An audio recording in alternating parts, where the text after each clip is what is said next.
Hello. Beyond the Horizon by Eugene O'Neill won the Pulitzer Prize in 1920. It was O'Neill's first Pulitzer. He went on to win 3 more, and he was awarded the Nobel Prize for Literature in 1936, the only American playwright to be so honored. Beyond the Horizon is a tragic story of 2 brothers, 2 different personalities and talents, who by fate find themselves in the wrong place at the wrong time. It dramatizes the sad ironies of man's unpredictable fate. Andrew Mayo, the older brother, and Robert, the younger, both have strong feelings for Ruth Atkins. In its original form, the cast of the play, the Mayos, are English-Irish farmers near the Atlantic Ocean in Massachusetts. In this adaptation, the Mayo farm is just outside of Charleston, South Carolina, and the people of the play are African Americans. The time is now. As the play begins, Andrew, coming from the haying fields, meets his brother Robert on the road to the Mayo farmhouse. Hey there. Hey. Gosh, you do take the prize for daydreaming. And I see you've toted one of them old books along with you. What is it this time? Poetry, I'll bet. Let me see. Langston Hughes. Now look out that you don't get it full of dirt, all right? Oh, that's not dirt. That's good, clean earth. The Negro speaks of rivers. I've known rivers. What's this all about, Rob? I bathed in the Euphrates when dawns were young. I built my hut near the Congo, and it lulled me to sleep. I looked upon the Nile and raised the pyramids above it. Here, take it and bury it. I suppose it's that year in college give you a liking for that kind of stuff. I'm darn glad I stopped in high school, or maybe I'd be crazy too. Imagine me reading poetry and plowing at the same time. The team run away, I bet. Oh, picture me plowing. You should have gone back to college last fall, like I know you wanted to. You fitted for that sort of thing, just as I ain't. No, Andy, I didn't fit in. Even with all the brothers dreaming that they're gonna make it here in the States. Wake up, I tell them. They still got a Confederate flag flying on top of the Capitol. And Langston Hughes, who wrote that river poem, he left college after a year, same as I did. And he shipped out to Africa to find out about his roots, his people. Really? Yeah. And besides, Paul didn't like the idea of spending money for school, even if he didn't say so. I know he wanted to use the money for the farm. The state university wasn't that much. Anyhow, I'm not really gung-ho on being a student just because you see me reading books all the time. What I want to do is find myself and keep on moving so that I don't take root in any one place, you know? How about being a porter on a coast-to-coast Pullman? Don't poke fun at me, Andy. Now, I've made up my mind. I'm shipping out tomorrow with Uncle Dick. Well, the trip will keep you moving, all right. Uncle says you may be gone 3 years. Yeah, about that, he figures. That's a long time. It's not so long when you consider it. He says that Sunday we'll go out to Charleston and head across the Atlantic straight for Dakar in Senegal, and then down to Sierra Leone, Freetown, and Monrovia in Liberia. They'll be loading a lot of mahogany, I understand. I may get off there for a while. Yeah, I really don't know why you want to go to Africa. I guess it's that Marcus Garvey stuff you've been reading that's gotten into your head. Hold on now, Garvey was a genius. Yeah, Paul says he was a fraud, setting himself up as emperor of the kingdom of Africa in this universal Negro improvement and the Black Star Line, wanting to take us all back to Africa. I don't know anyone who wants to go back except you. And wasn't he just out for the money? Look, I think that's where we should be, where we belong, like Garvey said. Now, if we had our own country... We got our own country, right here in the old U.S., here in Hillsdale. And look, we got our own land and own it free and clear. Damn it, I count we're real lucky Grandpa hold of the farm. Look, I'm not like you, loving the farm, and I don't feel like I belong here. Like I didn't feel I didn't even belong at college. Something in me keeps saying I got to go somewhere, to where we came from, and maybe I could do something, maybe help my people. Like teaching or something like that, instead of wasting my life here doing nothing. Oh, you're unreal, Rob. I was thinking you wanted to go find a gold mine or a diamond mine. To teach? Hell, you don't know Swahili or Zulu. You couldn't talk with anyone, even French. You don't even know French. Well, I'll learn. Okay? Something's been calling me, Andy, like in that poem. to find those rivers, the Congo, the Nile, to sail around Cape Horn to Mozambique and Madagascar. And you can have all those foreign ports for me. Ma's gonna miss you a hell of a lot, Rob. Yeah. Well, I'm gonna miss her too. Yeah, and Pa ain't feeling none too happy to have you going, though he's been trying not to show it. Yeah, I can see how he feels. And you can bet I'm not giving any cheers about it. I know that too, Andy. And I don't miss you much as anybody, I guess. You see, you and I ain't like most brothers. Always fighting and separated a lot of the time. That's right. Well, we've always been together, just the two of us. It's different with us. That's why it's so hard. That's why it's so hard, I guess. Well, it's just as hard for me, Andy, believe that. I hate to leave you and the old folks, but I feel I've got to. There's something. There's just something. I just can't explain it. Yeah, there's no need to, Rob. Hell, you want to go? That's all there is to it. I wouldn't have you miss this chance for the world. It's great of you to feel that way, Andy. I'd be a nice son of a gun if I didn't, wouldn't I? When I know how you need this trip to make a new man of you, in the body, I mean, and give you your full health back. All of you seem to keep harping on my health. You were so used to seeing me laying around the house in the old days that you never got over the notion that I'm some chronic invalid. I don't smoke anymore. I don't drink. You don't realize how I've got my strength back in the past few years. If I had no other excuse for going on Uncle Dick's ship but just my health, I'd stay right here and start in plowing. Oh, you're out of control.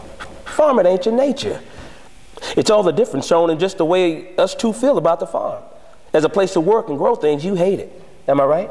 Yes, but for you it's different.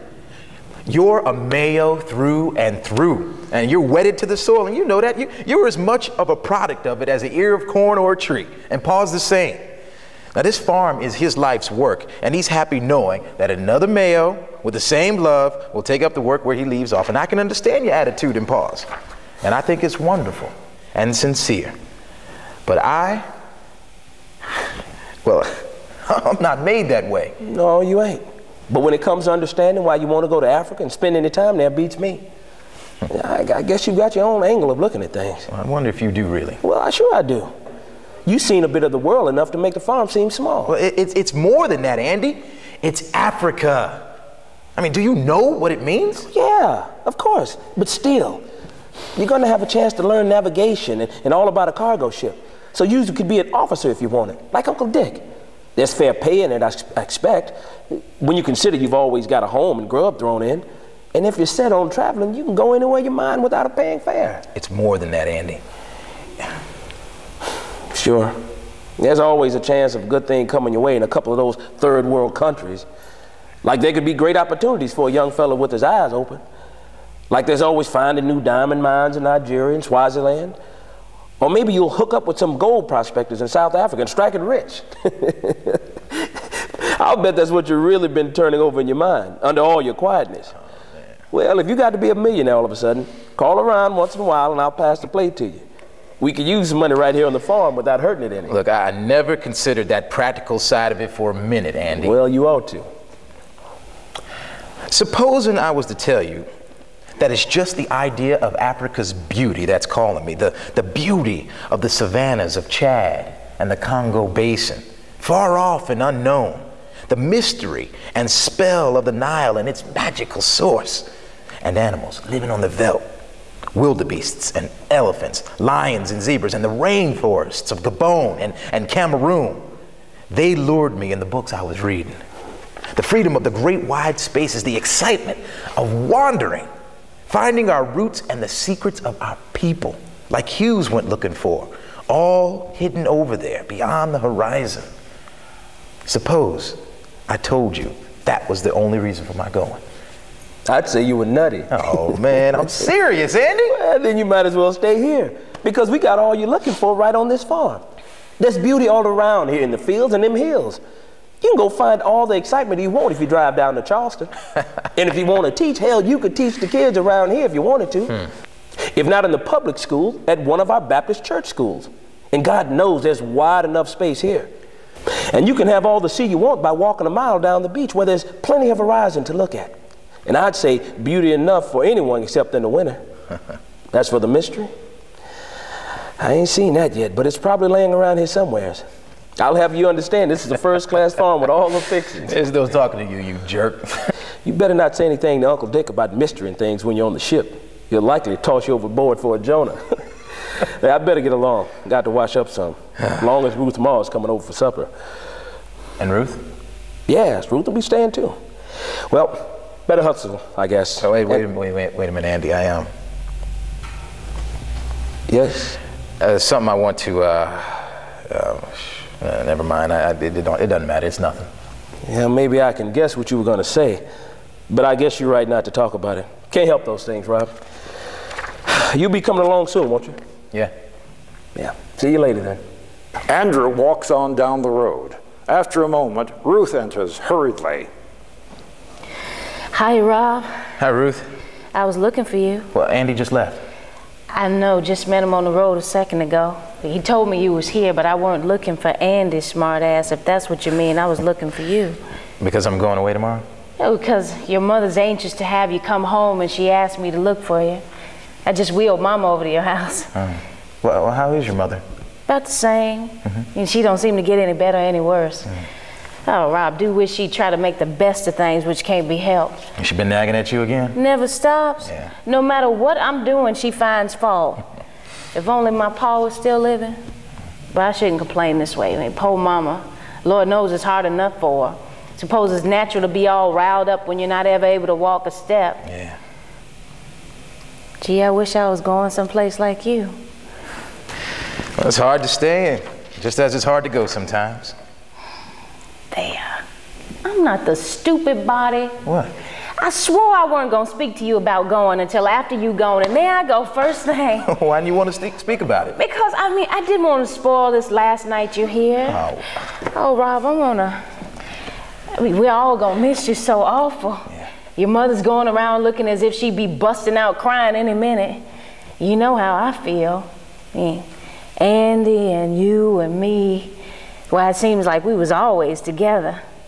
Well, you and Andy will still have each other. I mean, it'll be harder for me without anyone. But you're going to have new sights and new people to take your mind off while we be here with the same old place, like reminding us every minute of the day.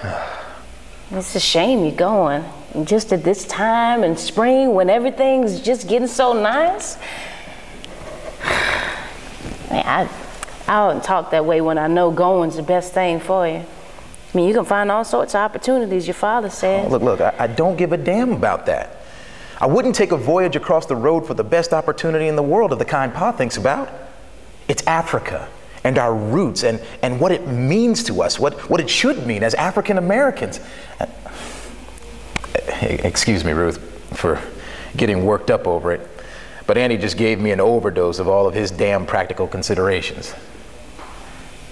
Well then, if it isn't... Oh, Rob, why do you want to go? Well, I told you, it's Africa. Like Marcus Garvey says, it's our homeland. Well, why do you ask that? Because it seems such a shame. What's a shame? Oh, everything. Well, I couldn't hardly back out now, Ruth, even if I wanted to. And I'll be forgotten before you know it. You won't. I'll never forget. Are you going to promise me that? Of course I promise. What do you think? I mean, it's mean of you to think that any of us would forget so easy. Oh. But you didn't tell me your reason for leaving yet. Well, I thought I did. But I doubt if you could understand. I mean, nobody seems to. And it's difficult to explain, even for myself. Either you feel it or you don't. I remember being conscious of it first when I was only a kid. You haven't forgotten what a sickly little specimen I was then in those days, have you? Well, let's not think about them. Well, you'll have to understand.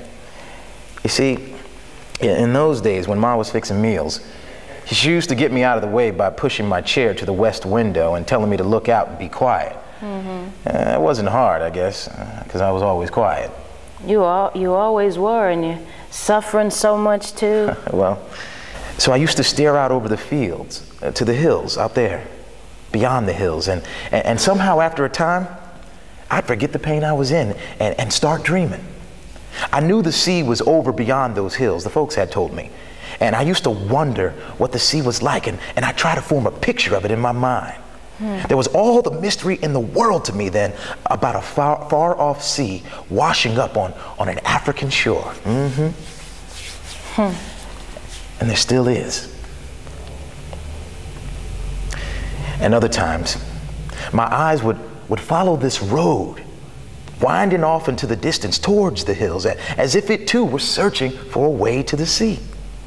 And I promised myself that when I grew up and was strong, I'd follow that road and we would find the sea together. You see, my making this trip is only keeping that promise of long ago. Yes, I see. Yeah. Those were the only happy moments of my life then. Dreaming, sitting there at the window. I liked being all alone those times. And I somehow got to know all the different kinds of sunsets by heart. And all the sunsets took place over there, beyond the horizon. So gradually I came to believe that all the wonders of the world happened on the other side of them hills, where the sun went down. And over there, across the sea, there was the home of some good spirits who could perform beautiful miracles. I believed in spirits then, and I still believe in them. Anyway, even in those days when I was a little kid, they were real enough to me.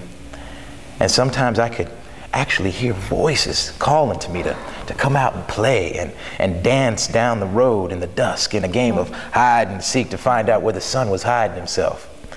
I heard their songs and their muffled sounds of distant drums, beautiful songs about wonderful things on the other side of the hills and on the other side of the sea. If I'd only come. But I couldn't come then. And I used to cry sometimes, and Ma would think I was in pain. Then when I was at college, it was just by a stroke of luck that I began reading Marcus Garvey and Langston Hughes. And I understood what they were saying about where I really belonged. And I felt they were the voices I had heard when I was a kid calling me. That's why I'm going now, I suppose. I can still hear the songs and the drums far away. And the horizon is as far away as ever. You understand now, Ruth? Yeah. You feel it then? Yes, I do. Rob, how could I help feeling it the way you tell things so beautifully? So now you know why I'm going. And it's for that reason. That and one other reason. Another? Well, then you have to tell me that too. Well, I wonder if I ought to. You'll promise not to be angry, whatever it is, right? Yes, I promise. I love you. That's the other reason. Oh, Rob. Now, I wasn't going to tell you, but I feel I have to. Now, it can't matter now that I'm going so far away and for so long, and perhaps forever. I've loved you all these years, but the realization never came till I agreed to go away with Uncle Dick. And then I thought of leaving you, and the pain of that thought revealed to me in a flash that I loved you, and that I have loved you as long as I could remember. Now, you mustn't mind me telling you this, Ruth. And I realize how impossible it all is, and I understand. For it was like God's revelation that my own love seemed to open my eyes to the love of others. And I saw Andy's love for you, and I knew that you must love him. I don't love Andy. I don't. Whatever put such a fool notion in your head? Oh, Rob. You don't go away, please. You mustn't. I mean, you can't. I won't let you. It break my heart. Do you mean that you love me? Yes, of course I do. What'd you suppose, you stupid thing? I loved you right along. But you and Andy were always together. Only because you never seemed to want to go any place with me. What? You always reading an old book and not paying any attention to me. I was too proud to let you see I care, because I thought the year you was away at college had made you real stuck up. Aww. And you thought you was too educated to waste any time on me. And I was thinking, what fools we both been. You won't go on away on that trip, will you, Rob? You tell them you can't go on account of me, won't you? You can't go now, you can't. Well, I mean, perhaps you can come too. Oh, Rob, don't be so foolish. You know I can't. Who'll take care of Mama? Don't you see I couldn't go on her account? Please don't go. Not now. Tell them you decided not to. They won't mind. I know your mother and your father be glad. They all be. They don't want you to going so far away from them. Please, Rob. We'd be so happy together here where it's natural and we know things. Please tell me you won't go. But Ruth, Uncle Dick, it's just... He won't mind when he knows it's for your happiness to stay. How could he? Oh, Rob, and you said you loved me? I won't go, Ruth. I don't have to. I'm home with you, where I belong. Ruth, I promise you. No, don't go crying now. Come on now. Perhaps after all, Andy was right. Righter than he knew when he said that I could find all the things I was looking for here, at home on the farm. I think love must have been the secret and the mystery all along, and the song that called to me from over the world's rim, the mystery beyond every horizon. And when I did not come, he came to me. Oh, Ruth, our love is sweeter than any distant dream.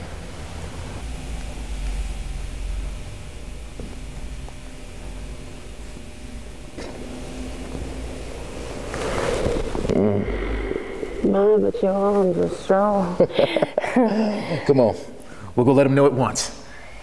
No, don't. Not till after I go. I mean, there'd be a hoot with all of them together. Yeah. Okay. You're probably right. You got a lot of common sense. Let's go then. Oh, see. The first star. Our star. Our very own star. Mm-hmm. Shining on me and on you. Come on, Rob, let's go. We're gonna be late for supper. Okay, all right, let's run. All right, come on. Act 1, Scene 2. Sitting room of the Mayo farmhouse, about 9 o'clock, same night. Through 2 windows, we can see the moonlight lighting up adjacent fields. Everything in the room is clean and well kept. The atmosphere is one of orderly comfort, of a simple, hard-earned prosperity. James Mayo and his wife, her brother, Captain Dick Scott, and Andrew are sitting around the table. And that old mission woman, she held me on the dock as I was a-coming ashore. And she say, with her silly face all screwed up, serious as judgment, "Captain," she say, "would you be so kind as to tell me where the seagulls done go to sleep at night?" Blow me if them weren't her exact words. Ain't that just like a fool woman question? And I looked at her, serious as I could. "Ma'am," says I couldn't rightly answer that question because I ain't never seen a seagull in his bunk yet. The next time I hears one snore, I says I'll make a note of where he done turned in and write you a letter about it. And then she called me a fool, real spiteful, and tacks away from me quick.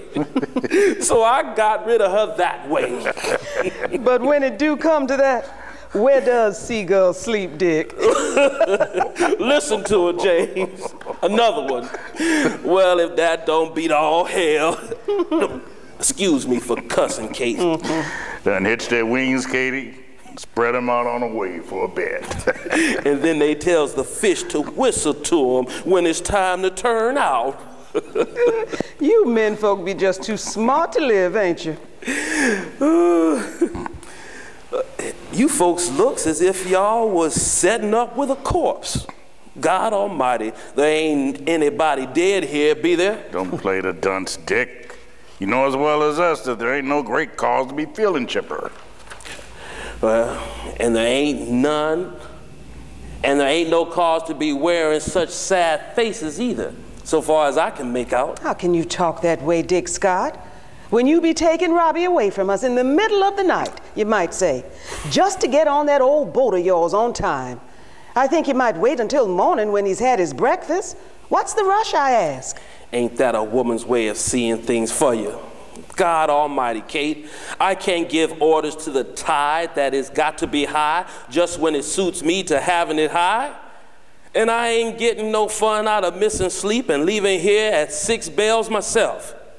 And the Sunder ain't an old ship, Kate. Leastwise, not very old, and she'd be as seaworthy as she ever were. Oh, I wish Robbie weren't going. So many problems in them countries in Africa. Just to hear the news on the radio, and how long's he gonna be there? There, Katie. Now, don't carry on. Well, I do wish he weren't going. You shouldn't be taking it so hard. So far as I can see, this voyage will make a man out of him. And I'm gonna see to it he learns how to navigate and study for a mate certificate right off. And it'll give him a trade for the rest of his life if he ever be wanting to travel. But I don't want him traveling all his life or wandering around in them jungles. Just a few ports, maybe. And then you got to see he come home. And then maybe he'll be all well and he'll want to get married and settle down right here.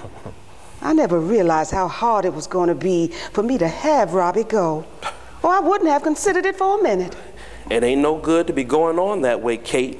Now it's all settled. Oh, it's all right for you to talk. You never had any cheering. You don't know what it means to be parted from them. And Robbie be my youngest, too. There's one thing that none of us seem to take into consideration. That Rob wants to go. He's dead set on it. And it ain't fair not to let him go. At least not if he feels the same way about it when he was talking to me earlier tonight. Andy's right, Katie. That ends the argument. You can see that. I wonder what's happened to Robert. He's been gone long enough to wheel the widow to home certain. He can't be out dreaming at the stars as last night. Why didn't you wheel Miss Atkins back home tonight, Andy? You usually do when Ruth and her come over. I saw Robert wanted to do it. And the way he offered to go right away when they were leaving. Well, he only wanted to be polite. Well, he should be right back, I guess.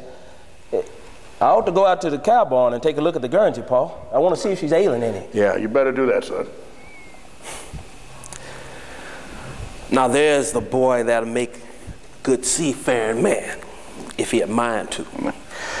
Don't you go putting no fool notions in Andy's head, Dick, or you and me is going to have a fight. Nah, you couldn't tempt him no way. Andy's a male bred in the bone and a born farmer, and a damn good one, too. He'll live and die right here on this farm like I expect to, and he'll make this one of the slickest, best-paying farms in the Carolinas, too, before he gets through. Seems to me it's a pretty slick place right now. Too small, Dick, too small. Need more land to make it mount to much, and we ain't got the capital to buy it.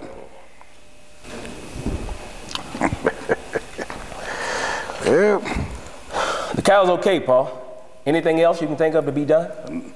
Nothing I know of. What done come over Andy tonight, I wonder? Acting mighty strange. Yeah. Sort of glum and out of sorts. But it's account of Rob leaving, I suppose. Dick, you wouldn't believe how them boys of mine stick together. They ain't like any brothers I ever seen. Thick as thieves right from the beginning, with never a quarrel between them as I can remember. No need tell me. I've been seeing how they care about each other. James, I'm just wondering. At the table, did you see how out of sort everyone were tonight? Robbie was jumpy and Ruthie flustered and giggly. I never seen Andy sitting so dumb-like he done lost his best friend. And all of them only nibbling at the food. Guess they was all thinking about tomorrow, same as us. No. Something happened. Something else. You mean about Ruth? Yes. I hope her and Andy ain't had a serious falling out. I always sort of hoped they'd hitch up together sooner or later. What do you say, Dick? Don't you think them two pairing up good?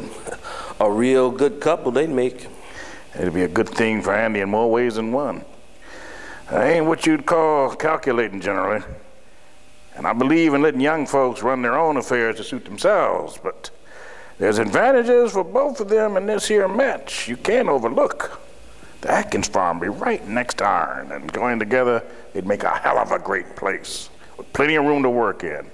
And being a widow with only a daughter and laid up all the time to boot, that Mrs. Akins, she can't do nothing with the place the way it ought to be done. She need a man, a first-class farmer to take hold of things, and Andy be just the one. Trouble be, I don't think Ruth love Andy. You don't? Well, maybe a woman's eye is sharper in such things, but they're always together. And if she don't love him right now, she'll likely come around to it in time. But why are you shaking your head? You seem mighty fixed in your opinion, Katie. How do you know? Just what I feels. Christ almighty, I'm losing my respect for your eyesight, Katie. Why, Robbie ain't got no time for Ruth, except as a friend. Shh. How y'all doing? Oh, home at last. What have you been doing all this time? Counting the stars to see if they all come out right and proper? There's only one I'll ever be looking for anymore, Pa. You shouldn't have wasted any time even looking for that one on your last night. And you should have worn your coat on a cool night like this, Robbie. God almighty, Kate. You treat him like he was a 1-year-old. Something's got you worked up, Robbie. Tell me what it be. Yes, there is something I do have to tell you, all of you. Something I discovered only this evening. Very beautiful and wonderful. Something I didn't take into consideration previously because I never dared to hope that such happiness could ever come to me. You must all remember that fact, won't you? What are you blabbering, Robbie? Get to the point. Well, the point is, Paul, I'm not going. I mean, I can't go tomorrow with Uncle Dick, or at any future time either. Ooh, Robbie, I'd be so glad. You ain't serious. Seems to me to be a pretty late hour in the day for you to be getting all upsetting about your plans and so sudden.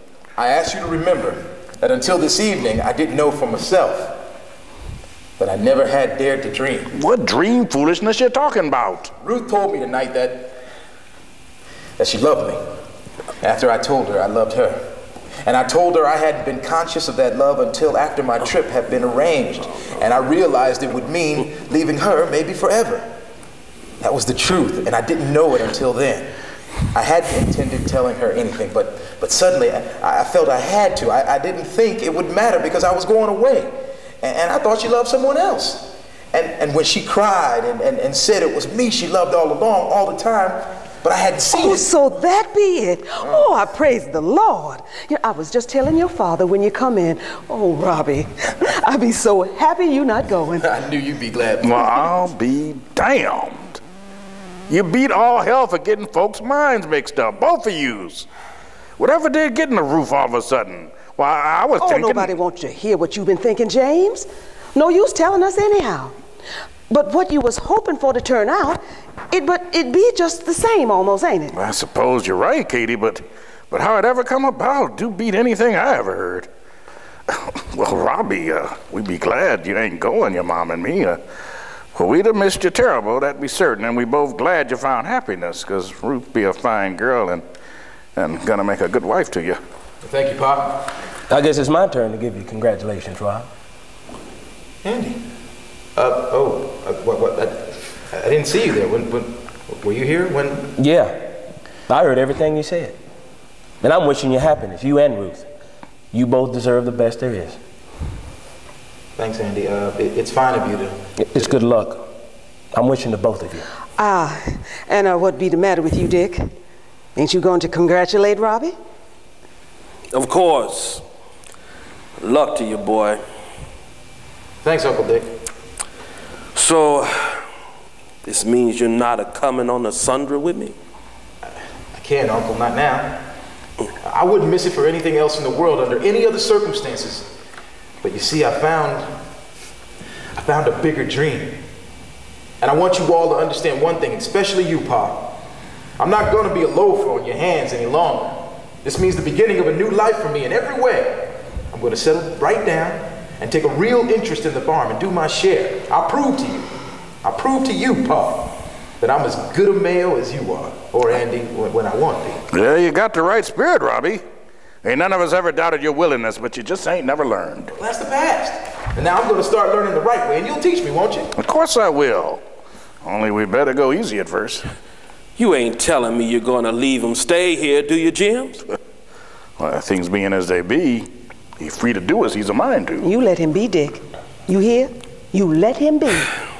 then all I got to say is, James, you soft and weak-willed to be permitting a boy and your woman to be laying out your course for you wherever they damn pleases. It's the same with me as it is with you, Dick. You can't order the ties to the sea to suit you, and me, I ain't pretending I can regulate love for young folks. Love? Them two ain't old enough to know love when they sight it. Love. I'm ashamed of you, Rob, to go letting a little kissing and fooling around in the dark gonna mess up a chance to make a man yourself. It ain't common sense. No, sir, it ain't. Not by a hell of a sight. Oh, a fine one you be, talking about love, Dick. A cranky old bachelor bones like you. Goodness sakes. I never been a damn fool like most. If that be what you steering at, Katie. Them's pretty sour grapes, ain't they, Dick? Good Lord. Dick, you acting silly, flying into a temper over nothing. Nothing? You talking as if I weren't no-how in this here business. Seems to me I got a right to have my say.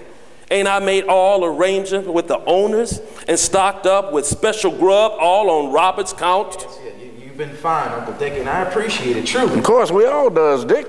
I've been counting sure on having Robert for company on this voyage, to sort of talk to and show things to and teach kinda. And my mind got so set on having him, I be gonna to be double lonesome on this voyage. Damn all this stupid loving business anyway. But I'll be hanged. All this talk ain't telling me what I got to do with that star, but I got fixed up, all painted white, and a brand new mattress on the bunk, and them new sheets and blankets and things. And Chip, he built a bookcase so Robert could be taking his books along with a sliding bar fixed across it so them books couldn't fall out no matter how she rolled. But there she blows. What do you suppose the ship's officers be going to think when no one comes aboard to occupy that starboard cabin? And the men what did all the work on it, what they be thinking? They liable to suspicion it were a woman I've been planning to ship along with me and that she give me the heave-ho the last moment. God almighty. They all be looking to have a laugh on me for something like that. I'm liable to believe anything, them fellas. Then, Dick, you got the answer. There'll be nothing to it but for you to hustle right down to Charleston tonight and hunt yourself up a white somewhere for that spick and span new painted cabin. And I suppose the lady's got to be a pretty one, too, to match it. So step lively. You ain't got much time to find her, Dick. You can go to thunder, Jim Mayo. You needn't worry about that spare cabin, Uncle Dick. If you don't mind taking me along to Robert's place. And you mustn't. You made your decision, Robert, now I'm making mine. You're out of it. You're out of this now, remember. But Andy, you got to understand. Don't interfere, Rob, that's all I ask. You haven't answered my question, Uncle Dick. Of course. I'll be sure glad to have you along, Andy. Well, it's settled then. I can pack the things I want to take in a few minutes. Don't be a fool, Dick. Andy be only joking with you. Mighty hard for me to tell who joking and who ain't in this here house. I'm not joking, Uncle Dick. You needn't be afraid that I'll go back on my word. Andy, this isn't fair. Seems to me this ain't no subject to go joking over. You understand that, Andy? I agree with you, Paul. And I'll tell you again, once and for all, that I've made up my mind to go. But why, son? Why? I've always wanted to go. Andy, you know. You shut up. You shut up, Rob. I didn't ever mention it because as long as Rob was going, I knew it wasn't no use for me to say anything. But now Rob's staying here, there isn't any reason for me not to go. Ain't no reason. Can you stand there and say that to me, Andrew? He don't mean a word of it, James. Let me do the talking, Katie. Now, what come over you so sudden, Andy? You know well as me that it ain't fair for you to run off on a moment's notice right now. We be up to our necks in hard work, hand and all. Rob will hold up his end as soon as he learns. He ain't never been cut out for a farmer, and you was. You could easily get a hired man to do my work. It's strange what I be hearing you saying, Andy. I always thought you had good sense, and now you're talking crazy like. Get a man to take your place? You ain't never been working here for no hire that you can give me notice to quit like you done. You understand? Andy, the farm be yours just as well as mine. You always worked on it with that understanding, didn't you? And what you be saying you intend on doing, why, it just be sulking out of your rightful responsibility. I'm sorry, Pa. There's no use talking anymore about it. There. I knew Andy'd sure come back to his senses. Don't get the wrong idea, Ma. I'm not backing out. I'm going. You mean you're going in spite of everything? Yes, I'm going, Pa. I've got to. I feel I oughtn't to miss this chance to go out into the world and see things. I want to go. So, you want to go out in the world and see things. I never thought I'd live to see the day when a son of mine would look me in the face and tell a barefaced lie. God damn it. You're a liar, Andy Mayo. And a damn mean one to boot. Oh, James. Come on. Steady on there, Jim. A goddamn liar you be, and you know it. He know it. I won't argue with you, Pa. You can think as badly of me as you like. You know I speak what's the truth. And why are you afraid of arguing? You're lying when you say you want to go away and you want to see things. You ain't got an ounce of liking in the world to go. I watched you growing up, and I know your ways, and they be my ways. You're running against your own nature, and you're going to be mighty sorry for it if you do. As if I didn't know your real reason for running away. And running away is the only words to fit it. You're running away because you be put out and riled because your own brother got Ruth instead of you. Stop, Pa. Stop it. I won't stand hearing that, not even from you. Don't you give him no mind, Andy, dear. He don't mean a word he be saying. Be the truth, Andy Mayo, you're lying. You ought to be bowed in shame to think of it. Paul! Won't you be still, James, please, won't you? The truth, God's truth. You're wrong, Pa. It's not the truth. I don't love Ruth. I never loved her, and the thought of such a thing never entered my head. Lying again, you liar. You're piling lie on lie. I suppose it'd be hard for you to understand anybody wanting to leave this blessed farm, except for some outside stupid reason like that. But I'm sick and tired of this place. That's the truth. Whether you want to believe me or not. And that's why I'm glad to get a chance to move on. Andy, don't. You're only making it worse. I don't care. I've done my share of work here. I've earned my right to quit if and when I want to. I'm sick and tired of the whole damn business. I hate the farm and every inch of damn ground in it. I'm sick of digging in the dirt and sweating in the sun like a damn slave without getting a word of thanks for it. I'm through for good and all. And if Uncle Dick won't take me on his ship, I'll find another. I'll get away somewhere, somehow. Don't you answer him, James. He don't know what he be saying. Not a word to him until he get in his right senses again. Please, James, don't do it. You daring to speak to me? You daring to speak like that to me? You're talking like that about this farm, the Mayo farm, where you was born, you goddamn good for nothing. James. Easy there, Jim. Stop, Paul. You crazy. Yes, go. You ain't no son of mine. Go. You can go to hell if you want to. Well, let me find you here in the morning. You hear? You hear? Well, I'll throw you out. Paul, for God's sake. Go on, get out. Tomorrow morning I better not find you here, and by God, don't you ever come back. Don't dare ever come back. I never want to see you again. God, not while I'm living. James, where you going? To bed. To bed, Katie. James, now you take back what you said to Andy. James.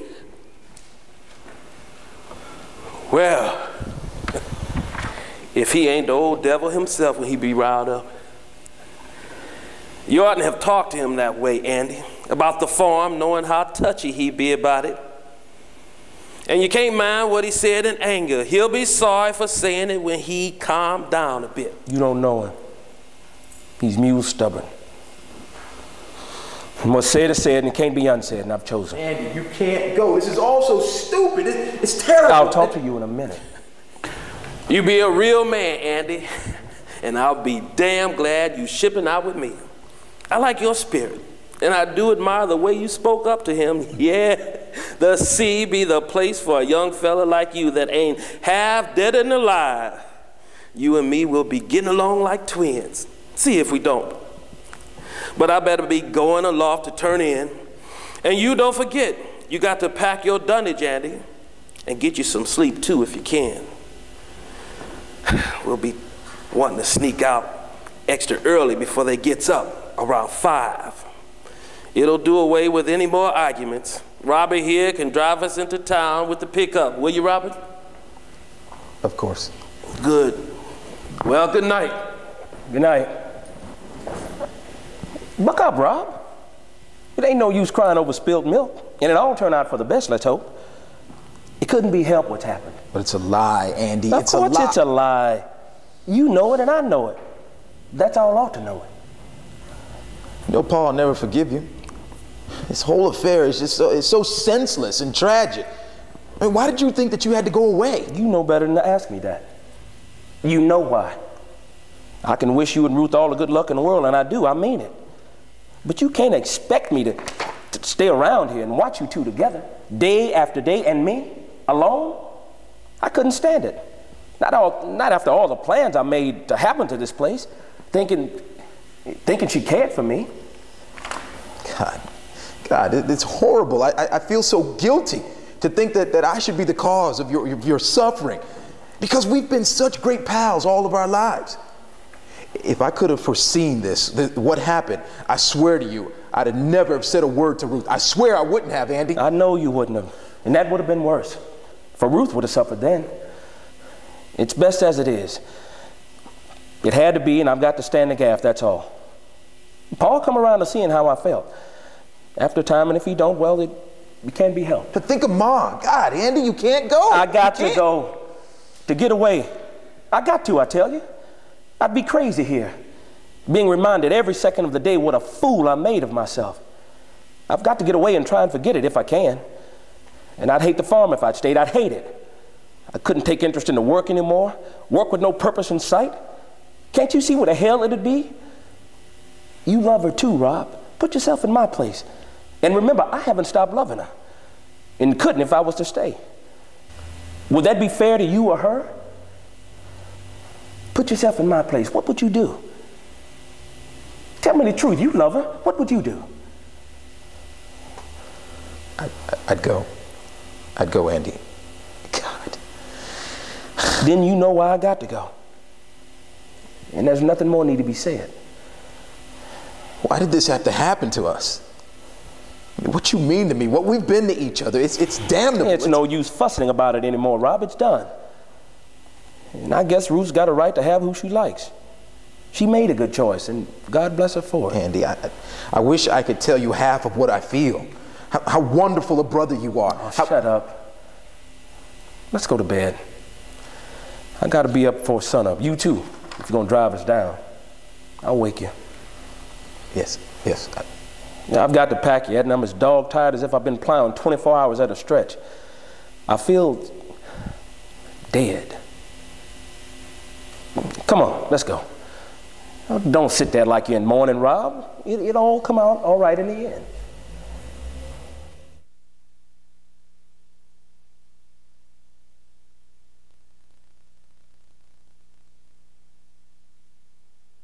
Act 2, Scene 1. The sitting room of the farmhouse about 12:30 in the afternoon of a hot, sun-baked day in midsummer, 3 years later. All windows are open, but no breeze stirs the soiled white curtains. The room has changed, with evidence of carelessness and neglect. A number of books are piled carelessly on the sideboard. A place is set at the end of the table for someone's dinner. Through the open door to the kitchen comes the clatter of dishes being washed, interrupted at intervals by a woman's irritated voice and the peevish whining of a child. At the rise of the curtain, Mrs. Mayo and Mrs. Atkins are sitting facing each other. Mrs. Atkins, in her wheelchair, a victim of partial paralysis. Mrs. Atkins knits nervously as she talks. Robert late for dinner again, as usual.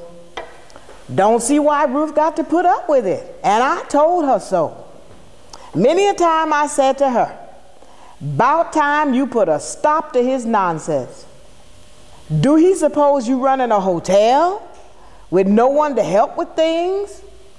But she don't pay no attention. She be as bad as he almost.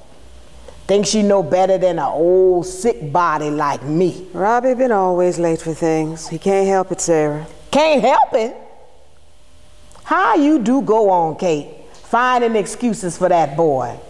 Anybody can help anything they've a mind to, as long as they got help and ain't rendered helpless like me.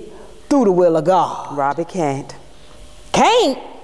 It make me mad, Kate Mayo, to see folks that God give all the use of their limbs to potting around and wasting time doing everything the wrong way.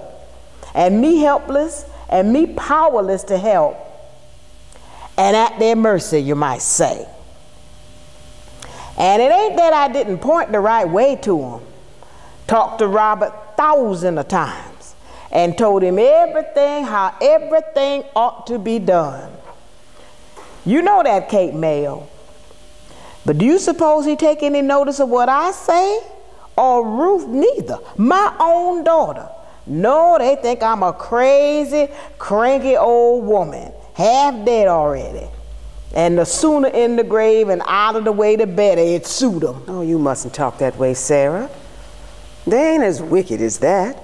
And you got years and years before you be passing over. You like the rest, Kate. Don't know how near I be to the end. But at least I can be going to my eternal rest with a clear conscience. Done all a body could have done to avert ruin from this house. On their heads be it. Oh, things might be worse. Robbie never had no experience in farming, and you can't expect him to learn in a day. We give him 3 years to learn already, and he be getting worse and worse instead of better. Not only your place, but mine too. Drifting to rack and ruin, and I can't do nothing to prevent it. Well, you can't say Robbie don't work hard, Sarah. What good's working hard if it don't accomplish nothing? I'd like to know. Oh, Robbie's had bad luck again. Say what you were mind to, Kate. The proof of the pudding's in the eating.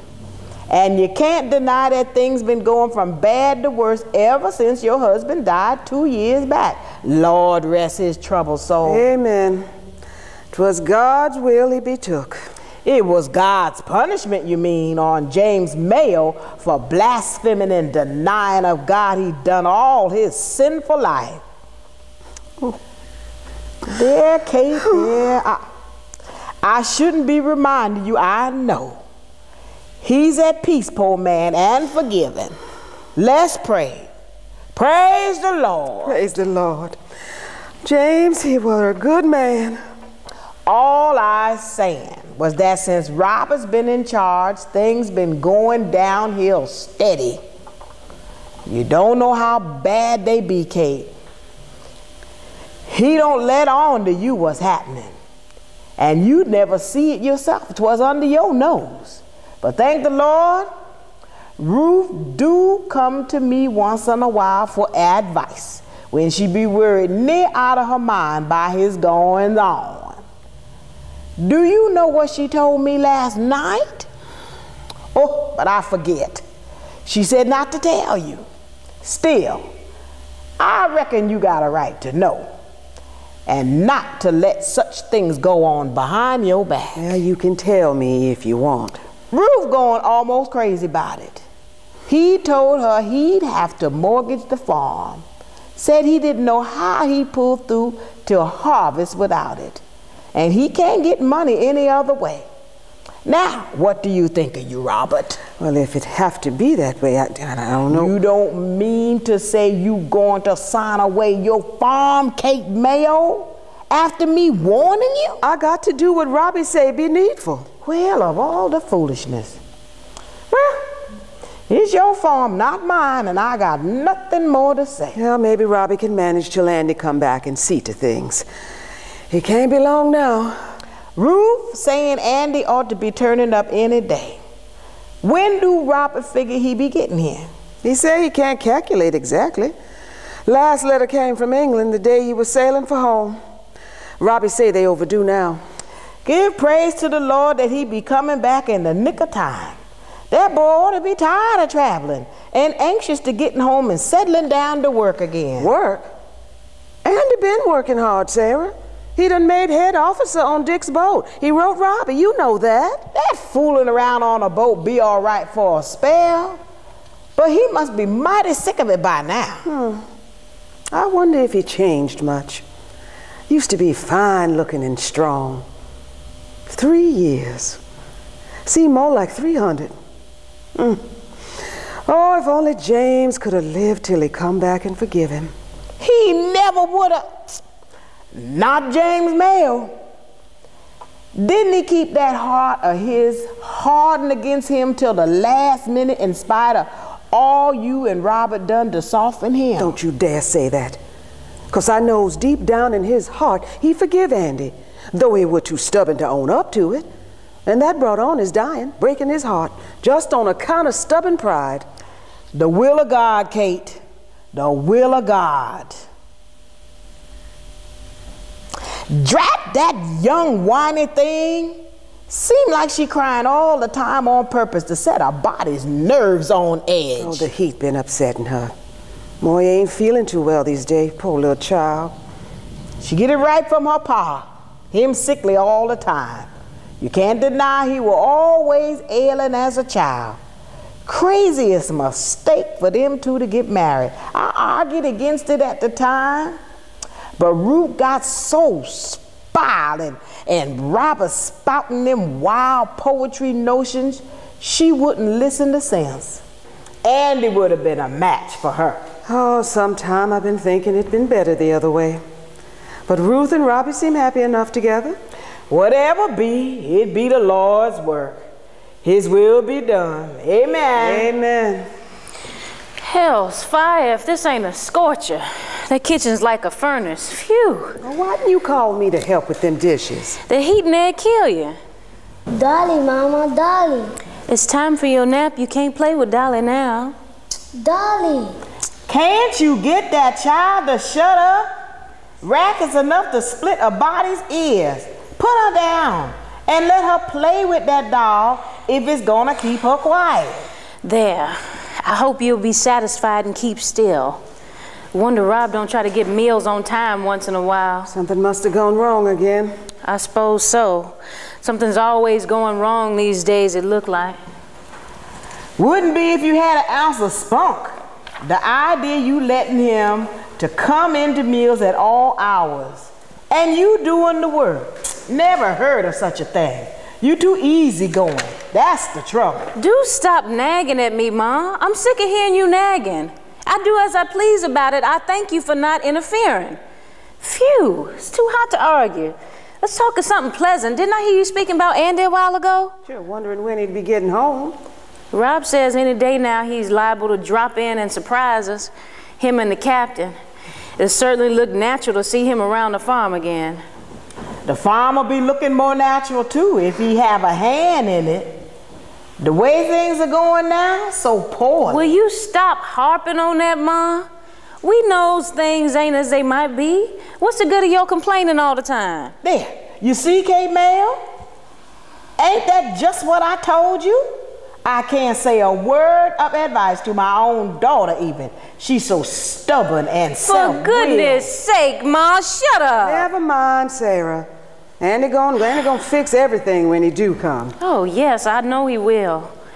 He always did know just the right thing what ought to be done. It's a shame for him to come home and have to start in with things such a mess. Andy can manage. You're going to see. Land of Goshen, it's a baking here. Let's go out under them trees in the back where there be a breath of fresh air. Come on, Kate. You better come on too, Ruth. Do you some good.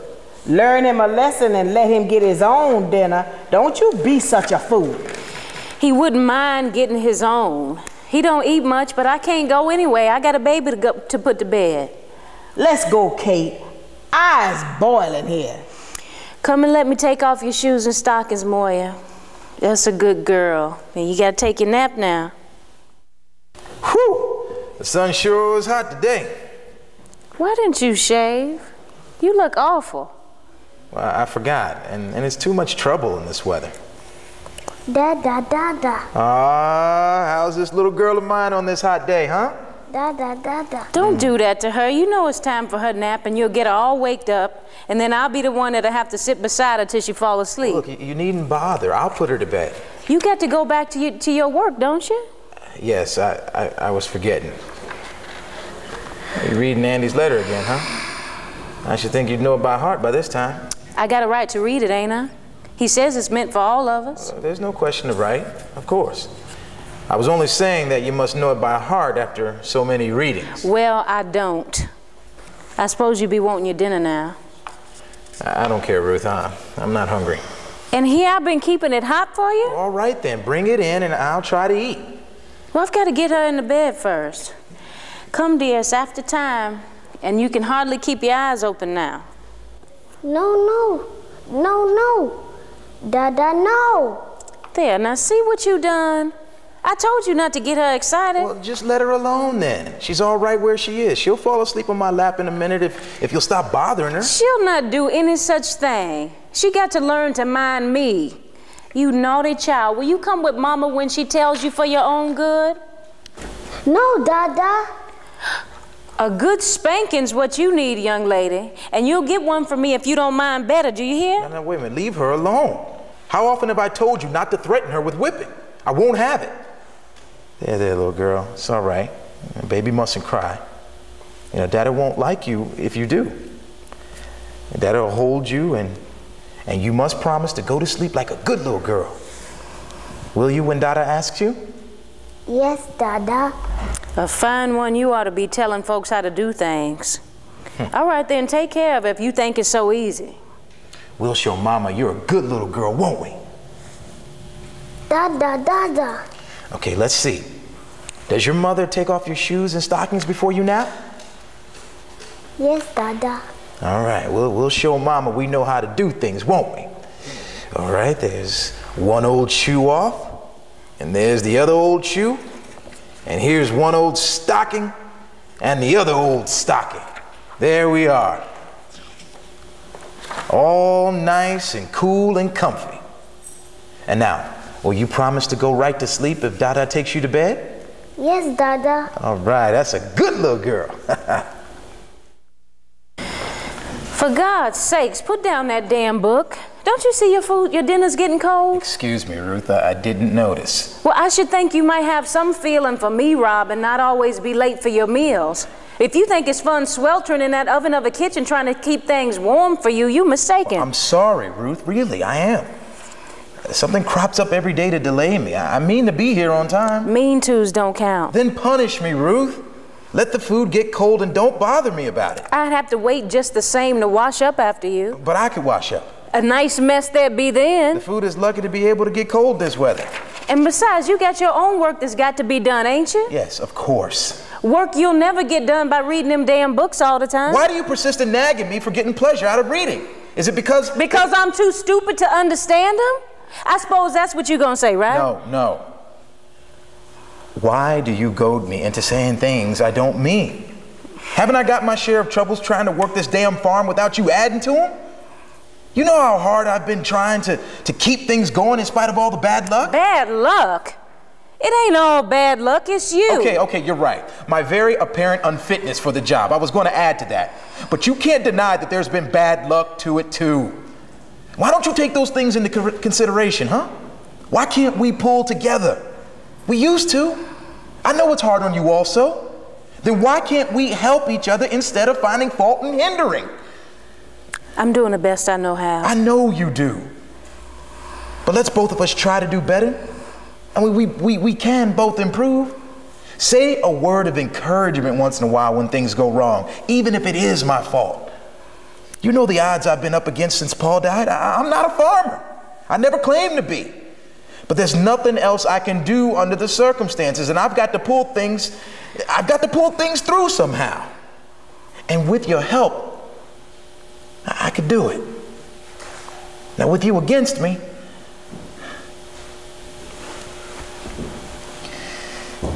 so you promise that, and I'll promise to be here when the clock strikes, and anything else you tell me to. Is that a bargain? I suppose so. Someone at the kitchen door. It's Ben. Wonder what the trouble now. Come on in here, Ben.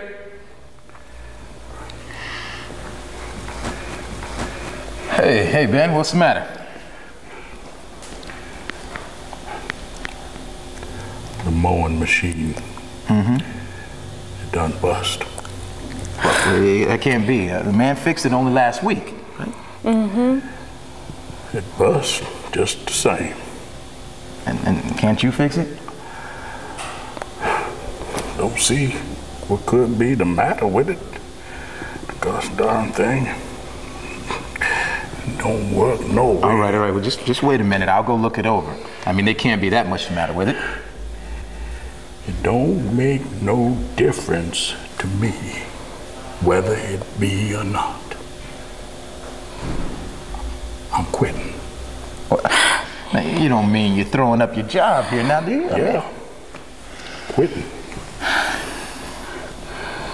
That's what I'm doing, man. My month come up today, and I want what you owe me. Now, but why are you quitting now, today, Ben? When you know I've so much work on hand. I'll have a hard time getting another man at such short notice. Tough, man. It'd be for you to figure out. You done heard? I quit. What's your reason? What's your reason? You haven't any complaint to make about the way you've been treated, have you? No, it ain't that. Look at here. All right. Look at here. I'm sick of being made fun at. I just got me a job up at Tim's place. So, I'm quitting here now. But being made fun of, I don't understand you. Who's making fun of you? They all does. When I drive down with the milk in the morning, they all laughing, joking at me. That little old boy up at Harris' place, new fella up at Slocum, Bill Evan down to Meade, and all the rest of them. Well, now that's a queer reason for leaving me flat, huh? Now, won't they laugh at you just the same when you're working for Tim's? No, man, they won't. Tim's got the best farm here about. Now, come on. They was laughing at me for working for you. That's what. How are things going on up at the Mayo place? They holler that every morning. What's that Robert Mayo doing now? Pasturing the cattle in the corn lot? Is he seasoning his hay with rainwater, same as he done last year? Where's he inventing some electric milking machine to fool them dry old cows of his into giving hard cider? That's what they talks. I ain't gonna be putting up with it no more. Everyone always known me as a first-class hand. First class, man. And I ain't wanting them to get no different notion. So I'm quitting. And I wants my money I got coming to me. All right. If that's the case, you can go to the devil. You'll get your money tomorrow when I get back from town, not before. Okay. And you better see to it that I do tomorrow. Or else then there'll be trouble. Stupid damn fool. I got a big problem. Now, about the hand, you see? There's an example of what I'm up against. No one can say I'm responsible for that. He don't dare talk back and act that way with anyone else. Got no respect for you. Lucky thing Andy's coming back. Yeah, you're right. Andy would see the right thing to do in a flash. Man, I wonder if he's changed much. He doesn't seem to have from his letters, does he? But just the same, I doubt if he'll want to settle down to a humdrum farm life after all he's been through. Why not? Andy's a real man, not like you. He like farming. God, the things he's seen and experienced, the places he's been, all the wonderful far places I used to dream about. God, how I envy him. Oh, God, I suppose now you're sorry you didn't go. Oh, those damned hills out there that I used to think promised me so much. How I've grown to just hate the sight of them. They're like the walls of a narrow prison yard, shutting me in from all freedom and wonder of life. Sometimes I think if it wasn't for you, Ruth, and little Moya, I'd chuck everything up and walk down the road with just one desire in my heart. To put the whole rim of the world between me and those hills and be able to breathe freely once more, to live my dream. Oh, God. There I go again, dreaming my old fool dreams. You ain't the only one who had fool dreams. And Andy, who's had the chance. What has he got out of it? His letters read like a diary of a farmer. We're in Monrovia today. It's a dirty hole of a place and hotter than hell. 2 of the crew are down with fever and we're short-handed on the work. I'll be damn glad when we sail again, although tacking back and forth in these blistering seas is a rotten job too. Now, that's about the way he summed up his impressions of Liberia and then the Congo. You make fun of Andy. When I think, well, what's the use? You know, I wasn't making fun of Andy personally, but his attitude towards things is... You was making fun of him, and I ain't gonna stand for it. You ought to be ashamed of yourself. A fine one to talk about anyone else. After the way you've ruined everything with your lazy loafing and the stupid way you do things. Stop that kind of talk, do you hear? You finding fault with your brother who's 10 times a man you ever was or ever will be. You jealous, that's what. Jealous because he's made a man of himself while you're nothing but a... You'll be sorry for talking like that. I won't. I won't never be sorry. I'm only saying the things that I've been thinking for years. Ruth, you can't mean that. What do you think? Living with someone like you? Having to suffer all the time because you've never been man enough to work and do things like other people? But no, you never own up to that. And you heard Ben. No one have respect for you, but you think you so much better than other folks with your college education where you never learned a damn thing and you always reading your damn stupid books instead of working. I suppose you think I ought to be proud to be your wife. A poor, ignorant thing like me, but I'm not. I hate it. I hate the sight of you. Oh, if I had only known. If I hadn't been such a fool to listen to your cheap, foolish poetry talking that you learned out of books. If I could have seen how you were in your true self, like you are now, weak, helpless, I'd have killed myself before I married you. And I was sorry I'd done it before we'd been together a month. I knew what you was really like, but then it was too late. Now I'm finding out what you're really like. What a creature I've been living with. And that's the way you felt? God, it wasn't that I have guessed how mean and small you are, but I just kept on telling myself that I must be wrong, like a fool, like a damn fool. You were saying you go out on the road if it wasn't for me. Well, you can go. Get out. The sooner, the better. I don't care. I'd be glad to get rid of you. The farm will be better off too. Been a curse on it ever since you took hold, so go. Go and be a tramp like you always wanted. It's all you're good for. I can get along without you, don't you worry. Andy's coming back, don't you forget that. He'll tend to things like they should be. He'll show what a man can do. I don't need you, Andy's coming. What do you mean, huh? What are you thinking of? What's in your evil mind? Yes, I mean it. I'd say it even if you was to kill me. I do love Andy, I do. I always loved him, and he loves me. He loves me. I know he do. He always did, and you know he did too. And there are things you don't know. Yes, he really loved me, so there, so go. You go if you want. You slut! Ahoy there! Andy? No, Andy? Stop! I'll go meet him. You go in with Moya. Ahoy there, Rob! Hello, Andy. Act 2, Scene 2. The top of a hill on the farm. It is about 11 o'clock the next morning. The day is hot and cloudless. In the distance, the sea can be seen. Robert is discovered sitting on a boulder. He is smoking a cigarette. Moya is sitting on the grass near him, in the shade, playing with her doll. Dada sick? No, dear. Why? Play with Moya. No, dear, not today. Dada doesn't feel like playing today. Yes, Dada, play. No, dear. Dada does feel sick a little. He's got a bad headache. Moya, see? No, it's better now, dear. Thank you. Would you like Dada to go away? No. Far away? No. Dada, no. Don't you like Uncle Andy, that man that came yesterday? Not the old man with the white beard, the other. Moya loves Dada. Dada won't go away, baby. He was only joking. He couldn't leave his little girl.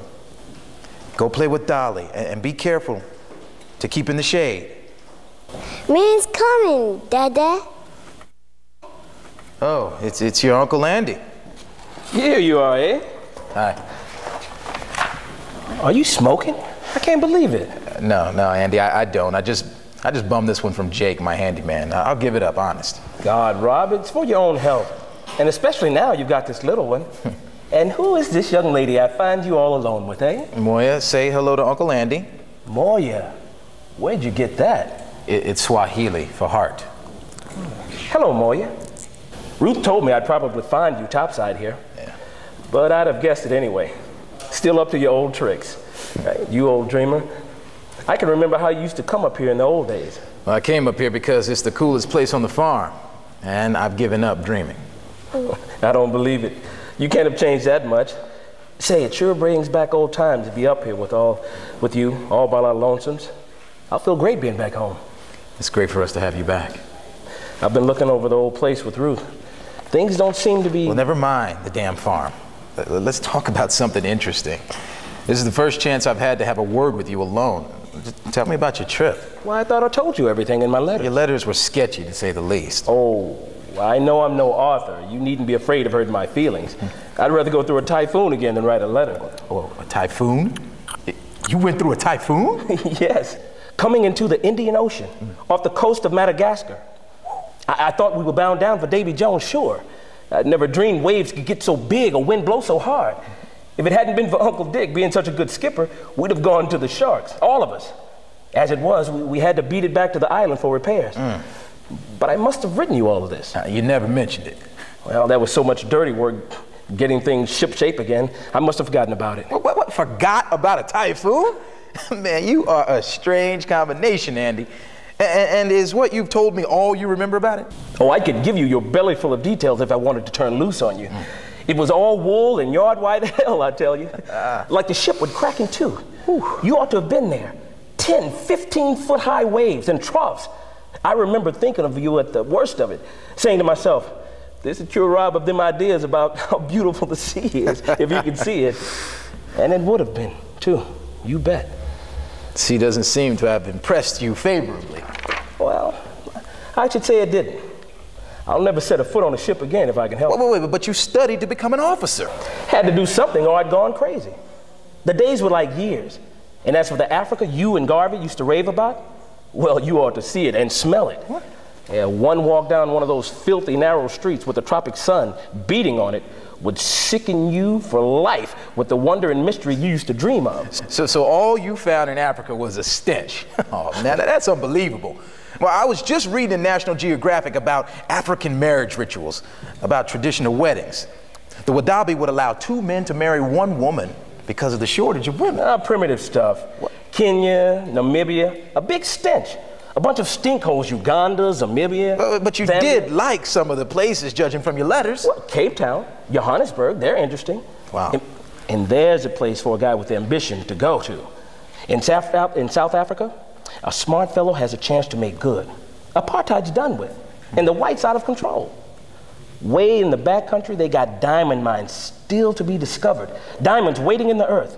And I'll tell you, Rob, that's where I'm going just as soon as I've seen you folks a while and get on a ship. I'll get a berth as second officer, and I'll jump the ship when I get to Cape Town. And I'm going to need every cent of the wages Uncle's paid me to get a start with some mining prospectors I know there. So you're not going in to stay on the farm? Why, no. Did you think I was? There wouldn't be any sense. One of us could run this little place. I suppose it does seem small to you now, huh? You've no idea, Rob, what South Africa's like. All kinds of opportunities. I took a letter from a mining engineer I made friends with in Nigeria to his brother, who was very successful in diamond mining north of Cape Town. He took quite a fancy to me. And what's more important, he offered me a job if I'd come back there. I'd have taken it on the spot, only I couldn't leave Uncle Dick in the lurch, and also I'd promised you folks I'd come home. But I'm going back there, you bet. And then you watch me get on. But don't you think it's a big chance, Rob? It's fine for you, Andy. We call this a farm, but you ought to see the farms down there, 10 square miles, where we've got an acre. And it's really a new country where big things are opening up for the first time for us. And I want to get in on something big before I die. I'm no fool when it comes to farming. And I got to know a little something about diamonds and mining. Wake up, you old poetry bookworm, you. I know my talking about business makes you want to choke me, doesn't it? No, Andy. I just happened to think of something else. There have been lots of times lately that I've wished I had some of your faculty for business. Well, there's something I want to talk to you about, Rob. The farm. You don't mind, do you? No. I walked over it this morning with Ruth, and she told me about things. I can see the place is run down, but you mustn't blame yourself. When luck's against anyone... No, don't, Andy. No excuses. It's my fault. Now, you know it as well as I do. The best I've ever done was to make ends meet. I've got about 5,000 saved, and you can have that. You just said you need money for your start. No, I don't. I can... No, Andy, once and for all, no, I won't hear of it. You proud old black prince, you. Oh, I don't think I need it. Everything will be getting on a sound footing after harvest. Don't worry about it. Maybe. It's too bad Pa couldn't have lived to see things through. It cut me up a lot hearing he was dead.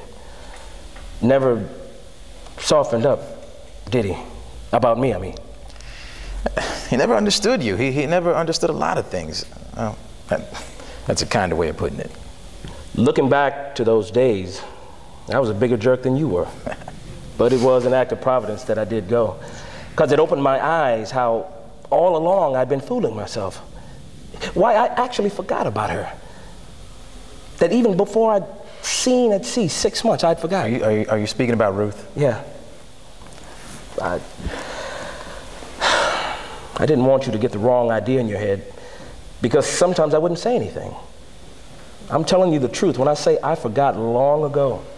The past is dead.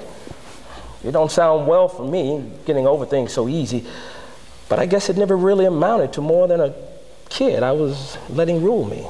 Some fooling around, some tumbling in the hay. I'm certain I was never in love, sure not. But maybe I was getting fun out of thinking I was and being macho, like feeling I was a big man. There, I'm glad that's off my chest. I've been feeling sort of awkward, a little uncomfortable ever since I've been home, thinking of what you might be thinking. You've got it all straight now, haven't you, Rob? Yes. And I'll tell Ruth, too. If I can get up the nerve, she must feel kind of funny having me around after what used to be and not knowing the way I feel about it. Perhaps, but for her sake, just keep quiet. Maybe you better not tell her. For her sake? Oh, you mean she wouldn't want to be reminded of our foolishness? Still, I think it'd be worse if I... Do as you please, Andy, but for God's sake, let's not talk about it. Excuse me, Andy, this rotten headache has my nerves shot to pieces. Oh, it's all right, Rob. As long as you're not sore with me. Where did Uncle Dick disappear to this morning? He went down to the port to see them unloading cargo. He said he didn't know exactly when he'd be back. I'm going to have to go down when he comes. That's why I dressed up in these. See, it's Mama. See, it's Mama. Hello, dear. Jake wants to see you about something. He finished working where he was. He was waiting for you at the road. All right, I'll go down right away. And take Moya with you, please. Go with Dada. Grandma has your dinner most ready for you. Come, Moya. Dada, Dada.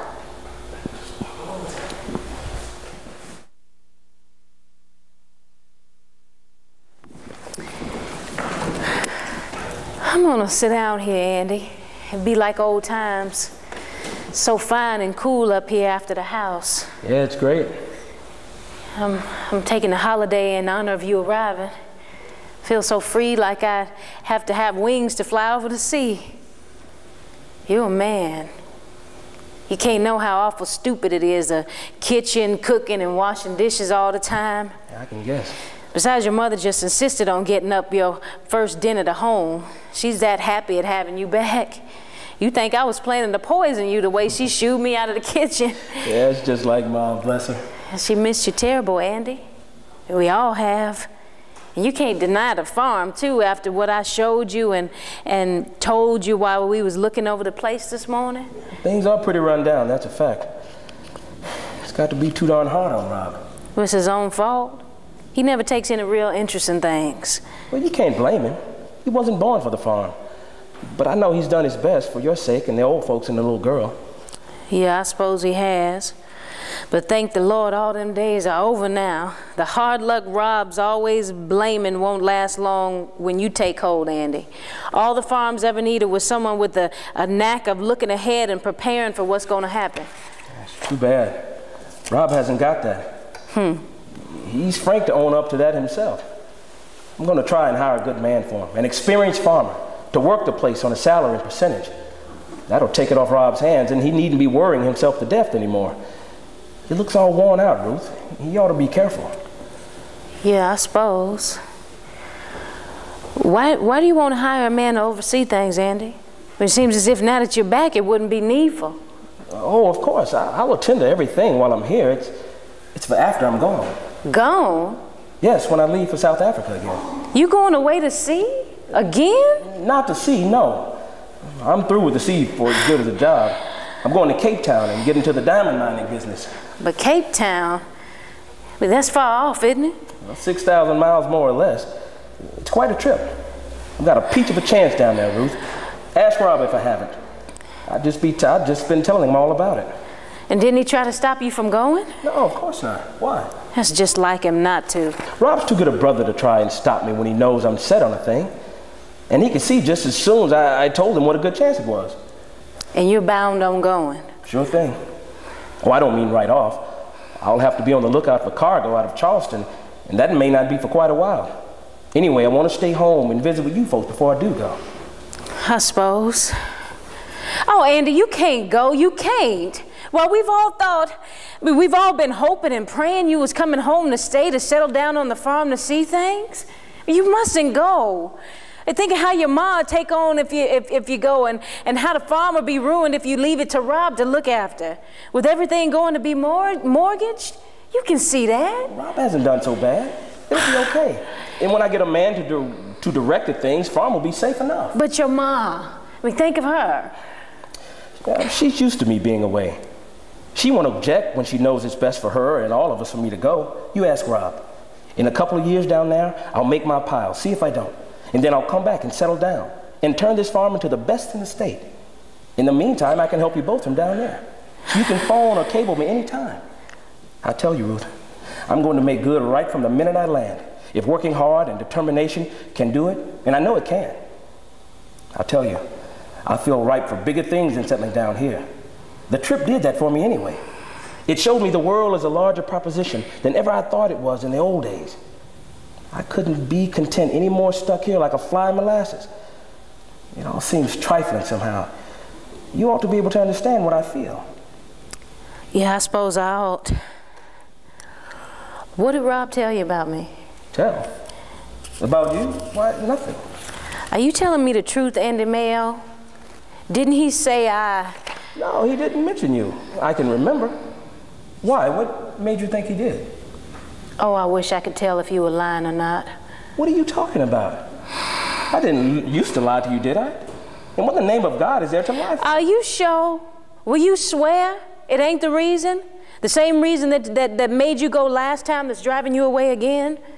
Because if it is, I was going to say, you mustn't go on that count. Oh, is that what you're driving at? Well, you needn't worry about that no more. I don't blame you, Ruth, feeling embarrassed having me around again after the way I played the dumb fool about going away last time. Oh, Andy. I know I oughtn't talk about such foolishness, you and me, Still, I figure it's better to get it out of my system so as we three can be together, same years ago. And not be worried thinking of one of us might have the wrong idea. Andy, please don't. Let me finish now that I've started. It'll help clear things up.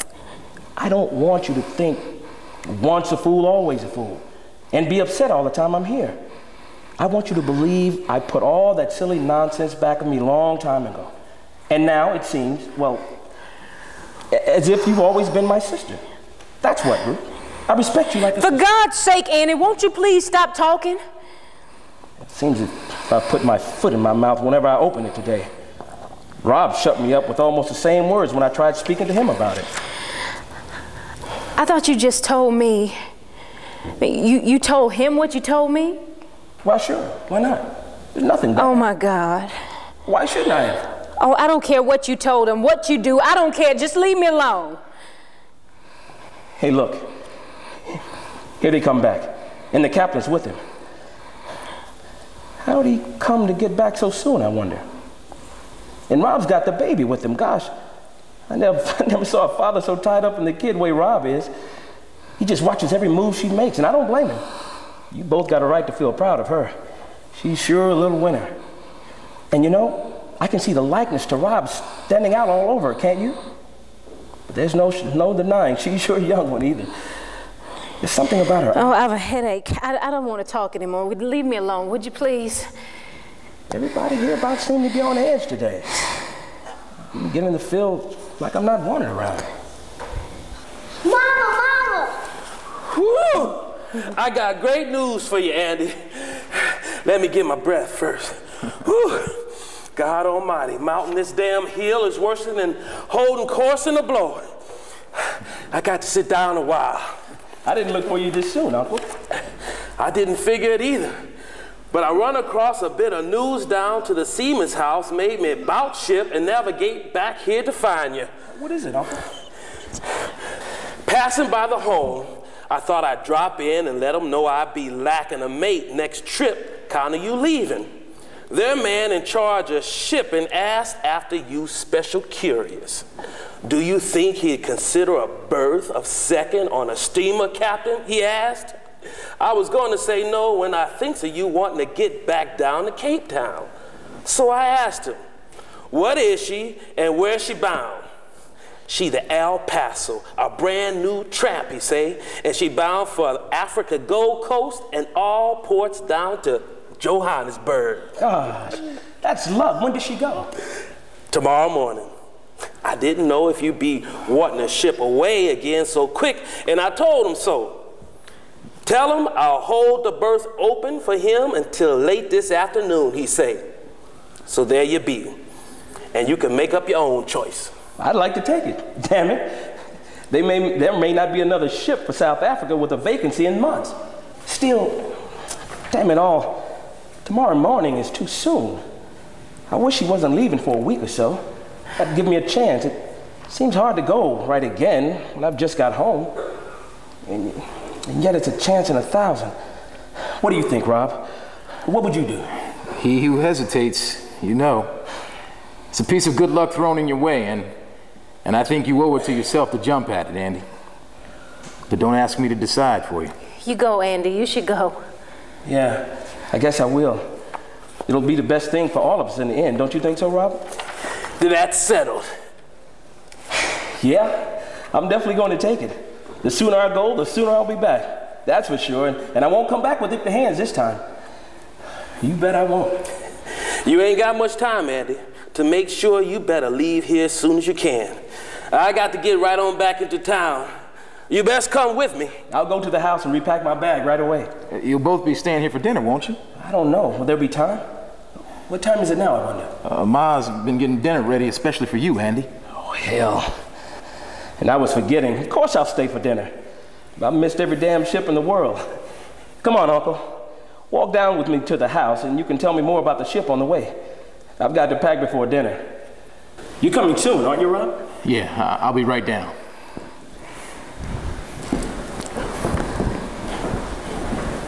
Dada, Mom's crying, Dada. No, she isn't, little girl. The sun hurt her eyes, that's all. Aren't you beginning to feel hungry, Moya? Yes, Dada. It must be your dinner time now. I'm coming, Moya. Come on and I'll get your dinner for you.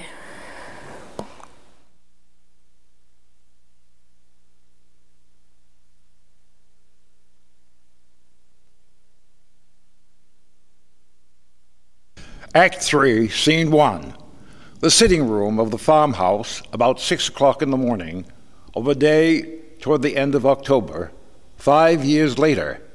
It is not yet dawn. The whole atmosphere of the room, contrasted with that of former years, is one of poverty. Ruth is discovered sitting in front of the fireplace with a heavy shawl wrapped about her shoulders.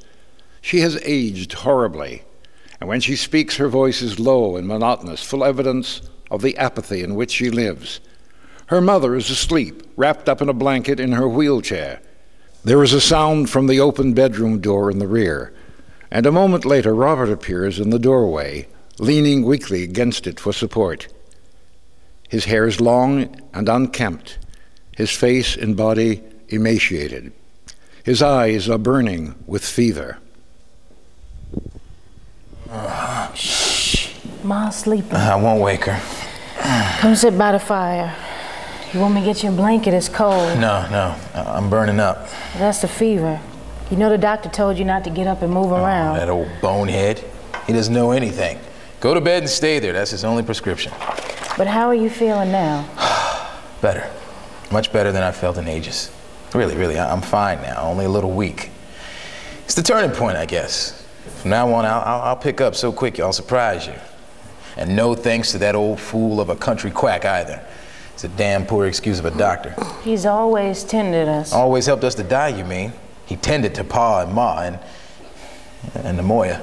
He did the best he knew, I suppose. Well, Andy's bringing a specialist with him when he comes. That ought to please you. Oh, is that why you're waiting up all night? Yep. For Andy? Somebody got her. It's only right for someone to meet him after he's been gone 5 years. 5 years? It's a long time. Yeah. To wait. It's past now. Yes, it's past. Have you got his 2 telegrams with you? Let me see him, will you? My head was so full of fever when they came, I couldn't make head or tail of them, but I'm feeling fine now. Let me read him again. Here, first one's on top. New York. Just landed. Have important business to wind up here. Coming home by train soon as deal is completed. Business first was always Andy's motto. Hope you are all well. Andy. Hope you are all well. He couldn't know you'd been took sick till I answered and told him. Well, no, of course he couldn't. I'm a fool. I'm touchy about nothing lately. Just what did you say in your reply? I had to send it collect. Well, what'd you say was the matter with me? I wrote you had lung trouble. Well, you're a fool. How many times do I have to explain to you that it's just pleurisy? You can't seem to get it in your head that the pleura is outside the lungs, not in them. I only wrote what Dr. Smith told me. He's a damn ignoramus. Make no difference. I had to tell Andy something, didn't I? He sent this last night. Let's see. Leave for home on midnight train. Just received your wire. And bringing specialist to see Rob. We'll taxi to farm from Charleston. What time is it now? Round 6 must be. You ought to be here real soon. I'm glad he's bringing a doctor who knows something. The specialist will tell you in a second that there's nothing the matter with my lungs. You've been coughing an awful lot lately. What nonsense, for God's sakes. Haven't you ever had a bad cold yourself? Your mother's lucky to be able to sleep so sound. She's tired. Been sitting up with me most of the night. So is she waiting for Andy too? I couldn't get to sleep to save my soul. I think I counted 10 million sheep if I counted one. No use. I gave up trying, finally, and just laid there in the dark thinking. I was thinking about you, Ruth, of how hard these last years must have been for you. I'm sorry, Ruth. I don't know. They passed now. It was hard on all of us. Yes, on all of us but Andy. I mean, Andy's made a big success of himself, the kind he wanted. And now he's coming home to let us admire his greatness. God, what am I talking about? My brain must be sick, too. Yeah, Yeah. These years have been terrible for both of us, especially the last 8 months since Moya died. Our last hope of happiness, our only hope. I could curse God from the bottom of my soul if there was a God. Moya's better off being dead. We'd all be better off for that matter. You tell that mother of yours she's got to stop saying that Moya's death was due to a weak constitution she inherited from me. It's gotta stop, I tell you. Shh. You'll wake her and then she'll be nagging at me, not you. Your mother's down on me for not begging Andy for help. Well, you might have got it if you'd asked. He's got plenty. How can you, of all people, think of taking money from him? I don't see the harm. He's your own brother. What's the use of talking to you? Well, I couldn't, and I've managed to keep things going, thank God. You can't deny, without help, I've succeeded in... My God, what am I boasting of? Debts to this one, to that, taxes, interest unpaid. I'm a fool. I'll be frank, Ruth. I'm a total, absolute failure, and I've dragged you down with me. I can't blame you in all justice for hating me. I don't hate you. Some of it's been my fault too, I suppose. No, you couldn't help loving Andy. I don't love no one. You needn't deny it. It doesn't matter. Do you know, Ruth, what I've been dreaming back there in the dark? I was planning our future when I get well. After all, why shouldn't we have a future? We're young yet. If we can only shake off this curse of this farm. It's the farm that's ruined our lives, damn it. And now that Andy's coming back, I'm going to sink my foolish pride, Ruth. I'm going to ask him. I'll borrow some money from him to give us a good start in the city. We'll go where people live instead of stagnating and start all over again. I won't be a failure there that I've been here, Ruth. You won't need to be ashamed of me there. I'll prove to you the reading I've done can be put to some use. I'll write or something of that sort. Maybe on a newspaper. I've always wanted to write. You want to do that, don't you, Ruth? There's Mom. She can come with us. She won't. So that's your answer, huh? You're lying, Ruth. Your mother's just an excuse. You want to stay here. You think that because Andy's coming back. What's the matter with you? I said I'd go. I'll go with you. Just stop coughing, for goodness sakes. It's bad for you. Yeah, I'll go to the city with you as soon as you get well again. Honest, I will, Rob. I promise. You feel better now? Yeah. Then you'll go? Yeah. Maybe we'll make a new start, just you and I. I mean, life owes us some happiness after all the things we've been through. It must. Otherwise, our suffering would be meaningless, and that's just unthinkable. Yeah, of course, Rob. But you mustn't excite yourself. No, don't be afraid. I feel completely well, really, I do. Now that I can hope again. Oh, if you knew how glorious it feels to have something to look forward to. I mean, can you feel the thrill of it too? The vision of a new life opening up after all these horrible years? Yeah, but do be still. You gotta be careful. Nonsense. I won't be careful. I'm getting back all my strength. See? I feel light as a feather. One kiss. The first in years, isn't it? To greet the dawn of a new life together. Sit down, Rob, for goodness sake. No, I won't sit down. You're silly to worry. Listen, all our suffering has been a test through which we had to pass to prove ourselves worthy of a final realization. And we did pass through it. It hasn't broken us, and now the dream is to come true. Don't you see?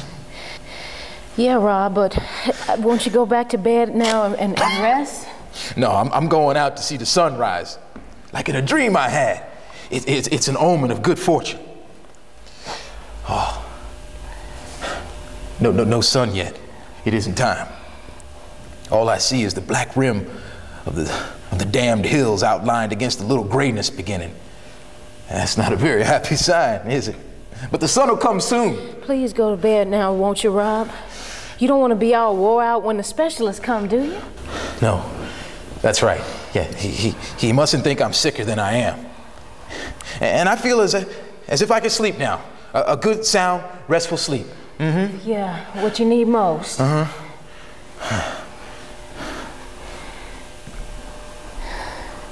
I'll shut this door so you'll be quiet. Ma, wake up. Glory be. Anything the matter?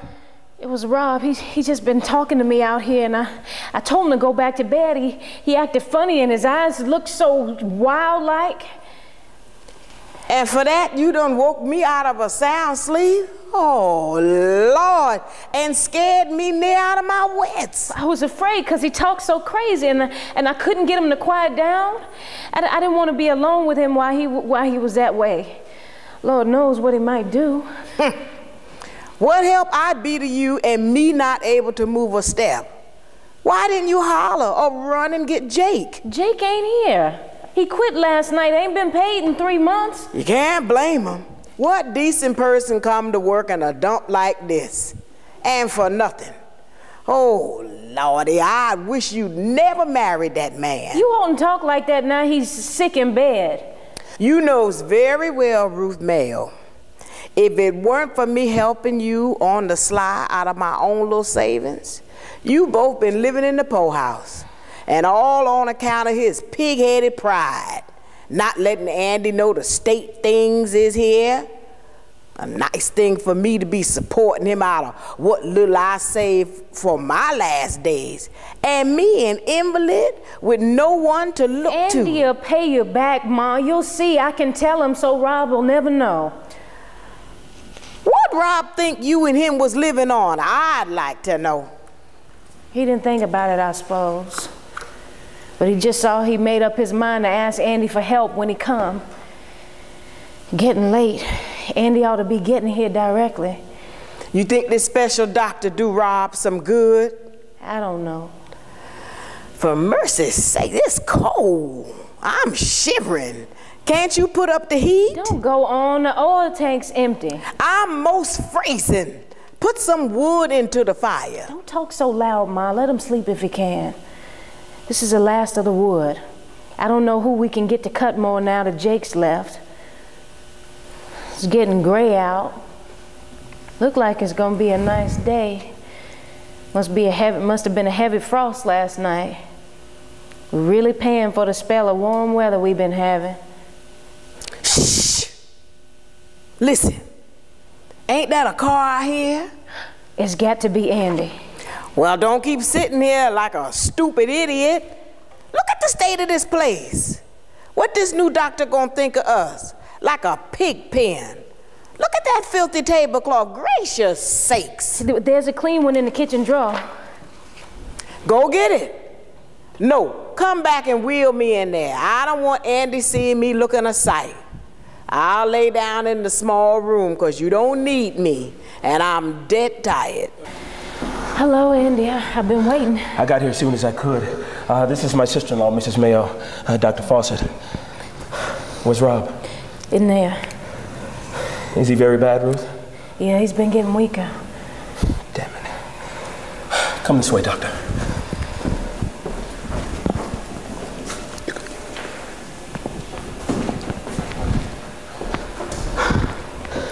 How long has this been going on? You mean how long has he been sick? Of course, what else? It was last summer he had a bad spell first, but he'd been ailing ever since Moya died 8 months ago. Why didn't you let me know? Why didn't you cable me? Do you want him to die, all of you? I'm damned if it doesn't look that way. Poor Rob. To be sick in this out-of-the-way hole without anyone to attend to him but a country quack. It's a damn shame. I wanted to send you word once, but he got mad when I told him. Too proud to ask for anything from you, he said. Proud? Too proud to ask me? I can't understand the way you've acted. Didn't you see how sick he was getting? Couldn't you realize? Well, I nearly dropped dead in my tracks when I just saw him. He looks terrible. Terrible, like death. I suppose you're so used to him being delicate that you took his sickness as a matter of course. God, if I'd only known. A letter takes so long to get to where you were, and we couldn't afford a telegraph. We owed everyone already, and I couldn't ask Mom. She's been giving me money out of her savings till she ain't got much left. Don't say nothing to Rob about it. I never told him. He'd only be mad at me if he was to know, but I had to buy food, pay the electric, because God knows if we'd live if I hadn't. You mean to say the reason you sent that telegram to me collect was because... Good God. And me with so much money. Why, I've had everything. But I can't get it through my head. Why does this place look like this? What happened here? Tell me. There ain't nothing much to tell. Things kept getting worse, that's all. And Rob, he didn't seem to care. Never took no interest, really, since way back when your mom died. And after that, he got some men over to take charge, and they nearly all cheated him. He couldn't tell, and they done left one after the other. Then Moya died, and he didn't pay no heed to anything no more. Just stayed indoors and took to reading books again. So I had to ask Mom if she would help us out with some bills and getting food stuff. Why, damn it, this is awful. Rotten. He must have been mad at me for something not to let me know. Too proud? Is that what you said? Too proud to ask me for help. What's the matter for him? In God's name, Ruth, tell me the truth. His mind, it hasn't slipped, has it? His brain hasn't gone on him. I don't know. Moya's dying broke him up terrible, but he's used to her being gone by this, I suppose. Do you mean to say you're used to it? Come a time when you don't mind anymore anything. I'm sorry, Ruth, if I seem to blame you. I didn't realize. The sight of him in bed there, so gone to pieces, it makes me mad at everyone. Forgive me. Nothing to forgive, it don't matter. You know, thank God I came before it was too late. This doctor will know exactly what to do. That's the first thing we think about. When he's on his feet again, we can get the farm working on a sound basis. I'll see to that before I leave. You going away again? I've got to. You wrote Rob you was coming back to stay this time. I expected to, until I got to New York. Then I learned certain facts that make it necessary now. To tell the truth, Ruth, I'm not the rich man you've probably been led to believe by my letters. I was when I wrote them, but not now. I made a lot of money, hand over fist, as long as I stuck to legitimate mining and gem trading, but I wasn't content with that. Damn greed, and I wanted to come easier, so like all the rest of the idiots, I tried speculation on the market. Oh, several times I almost been a millionaire on paper, and then everything come down to earth again with a crash, and then up again. But the strain got to be too much. I got disgusted with myself and made up my mind to get out and come home and forget the market and really live again. And now comes the funny part. The day before I flew out of Cape Town, I got a trip from one of my best friends, and I saw what I thought was a real chance to get my million back, that easy. So I plunged. It was such a damn sure thing. I left. I was so confident I couldn't be wrong. But when I landed in New York, I got a wire and I phoned you that I had business to wind up. Well, it was the business that wound me up. What you found out? That you lost a lot? Practically everything. Oh, I don't mean I'm dead broke. I saved $10,000 from the wreckage, maybe 20. But that's a poor showing for 5 years hard work. That's why I have to go back. I can make it up in a year down there. I don't need but a shoestring to start with. I wish I didn't have to go. I'm sick of it all. It's too bad. Things seem to go so wrong. Well, they might be much worse.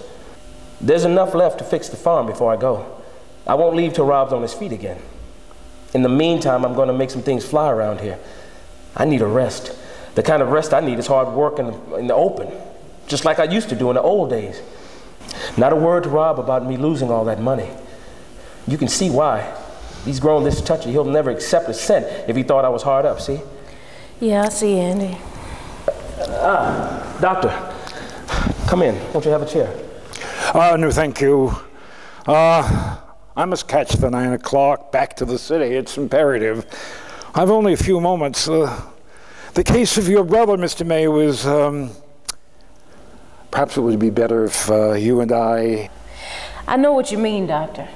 Don't be afraid. I can't stand it. I'm used to trouble, and I can guess what you found out.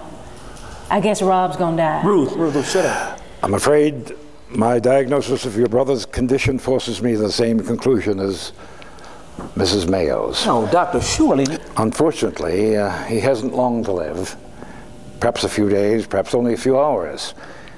It's a marvel he's alive at this moment. My examination revealed that both of his lungs are terribly affected, almost non-functioning. Good God.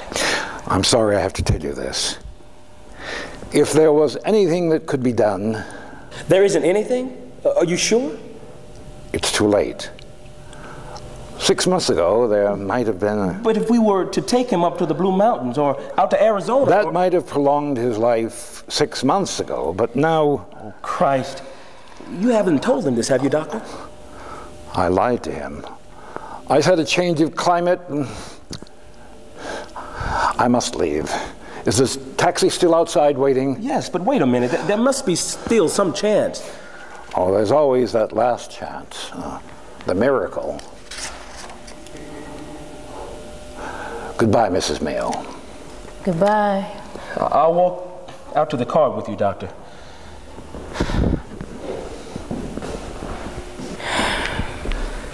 Ruth, hadn't we better go in and see him? God, I'm afraid to. I know he'll read it in my face. The doctor's wrong. It can't be, Ruth. It can't be like he said. There's always a fighting chance. We'll take him to Arizona. He's got to get well. There has to be a chance. Why? Why does there have to be? Rob, what are you doing out of bed?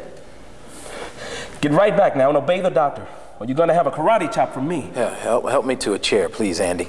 Like hell I will. You're going right back to bed. That's where you're going, and you're staying there. Staying there till I die, eh, Andy? Don't behave like a child. I'm sick of lying down. I'll be more rested sitting up. I swear, I'll get out of bed every time you put me there. You'll have to sit on my chest, and that wouldn't help me with my health any. So come on, Andy. Don't play the fool. I want to talk to you, and I'm going to. A dying man has some rights, hasn't he? Don't talk that way, for God's sakes. Okay, I'll let you sit down if you promise that you'll get back into bed and rest. How's that? Fine, fine. Thanks. Listen, Andy. You asked me not to talk, and I won't after I've made my position clear. In the first place, I know I'm dying. Rob, that isn't so. It is so. Don't lie to me. After Ruth put me to bed, before you came, I saw it clearly for the first time. I'd been making plans for our future, Ruth's and mine. So it came hard at first, the realization. Then when the doctor examined me, I knew, although he tried to lie about it. And then to make sure, I was listening at the door to what he told you, so don't mock me with fairy tales about Arizona or anything like that.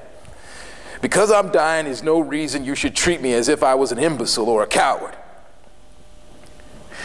Now that I'm sure what's happening, I can say kismet to it with all my heart. It was only the foolish uncertainty that hurt. It isn't foolish. You've got a chance. If you heard all the doctor said, that ought to prove it to you. Oh, you mean when he spoke about a miracle? I don't believe in miracles, in my case. Besides, I know more than any doctor on earth could know because I feel it in here, what's coming. But we've agreed not to talk about it. I want you to tell me about yourself, Andy. What I'm interested in. Your letters were too brief and too far apart to be illuminating. I meant to write off now. I judge from them you've accomplished all you set out to do 5 years ago. That isn't much to boast of. I was so proud of you. The character you have. You don't even brag about it. Well, it doesn't seem to amount to much now. But you're rich, aren't you? Yes, I suppose so. I'm so glad. Now you can do to the farm all I've undone. But what did you do down there? Tell me. You went in the diamond business, mining and trading with that friend of yours? Yes, after 2 years I had an equal share in it. I sold out last year. And then? I went out on my own. Stealing diamonds? Yes. Oh. What's the matter? You look as if I was accusing you of something. I'm proud enough of the first 4 years. It's after that that I'm not boasting of. I took to speculating. And you made money gambling?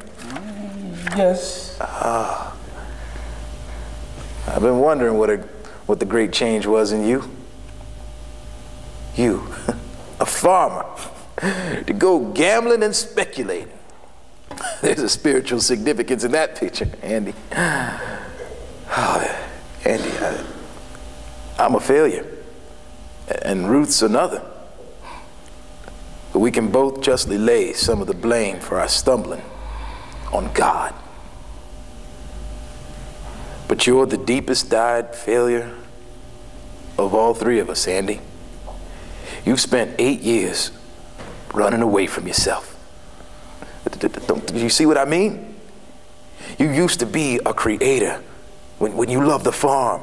You and life were in harmonious partnership. And now, jeez, oh, my brain is all muddled. It's hard to get it right. But the part of what I mean is that you're gambling with the thing you used to love to create proves how far astray. So you'll be punished. You'll have to suffer to win back. It's no use. I can't say it. I think I know what you're driving at. And it's true, I guess. I want you to promise me to do one thing, Andy. After... I'll promise anything, as God is my judge. Remember, Andy, Ruth has suffered double her share. Only through contact with suffering, Andy, will you awaken. Listen, you must marry Ruth afterwards. Rob. You're all tired out, Rob. You better go and lie down and rest a while, don't you think? We can talk later on. Later on? You always were an optimist, Andy. Yeah. I'll go and rest a while. It must be near sunrise, isn't it? It's after 6.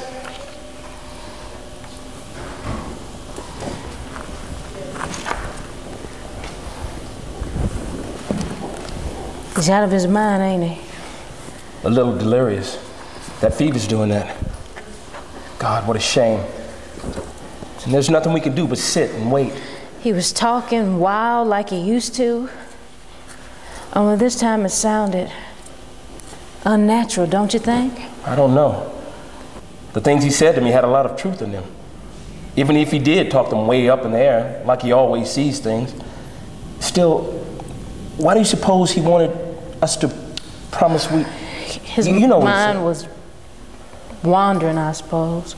No, there was something back of it. He wanted to make sure I'd be all right. After he'd gone, I expect. No, it wasn't that. He knows very well I'd naturally look after you without anything like that. Well, he might be thinking of something that happened 5 years back, the first time you come home. What happened? We had a fight. A fight? What's that got to do with me? It was about you in a way. About me? Yes, mostly. You see, I found out I'd made a mistake about Rob soon after we was married, when it was too late. Mistake? You mean you found out you didn't love Rob? Yes. Good God.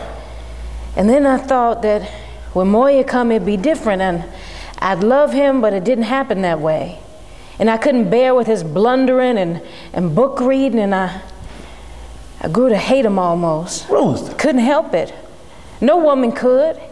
It had to be because I loved someone else, I found out. It can't do no harm to tell you now when it's all past and gone and dead.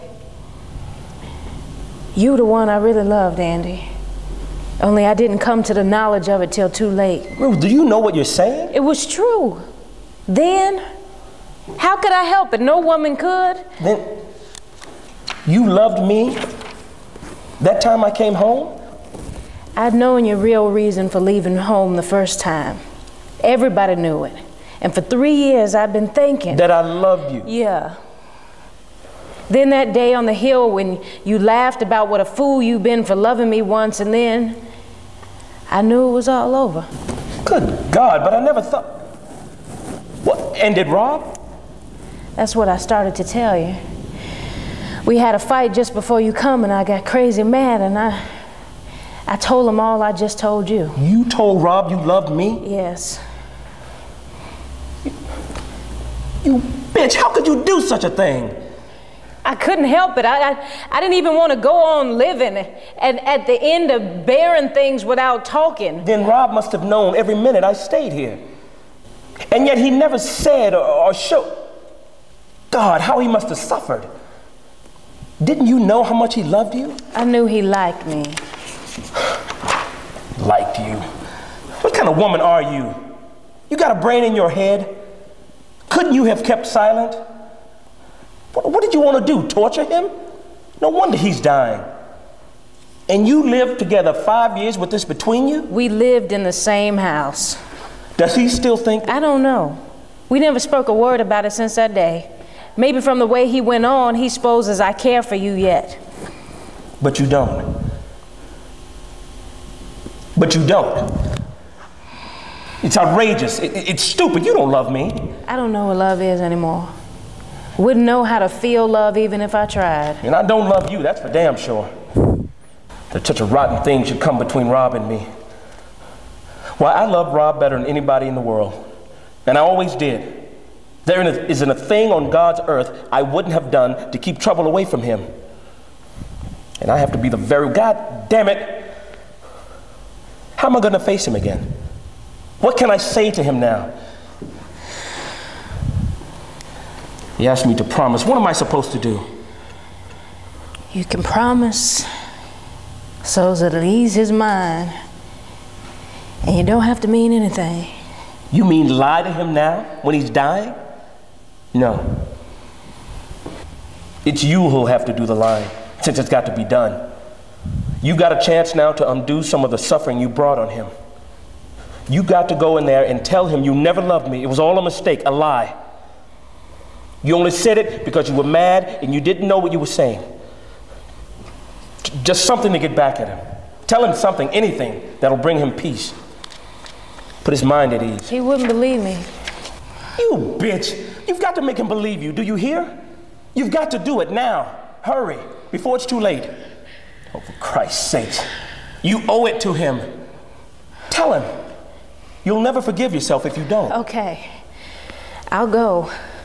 But it won't do no good.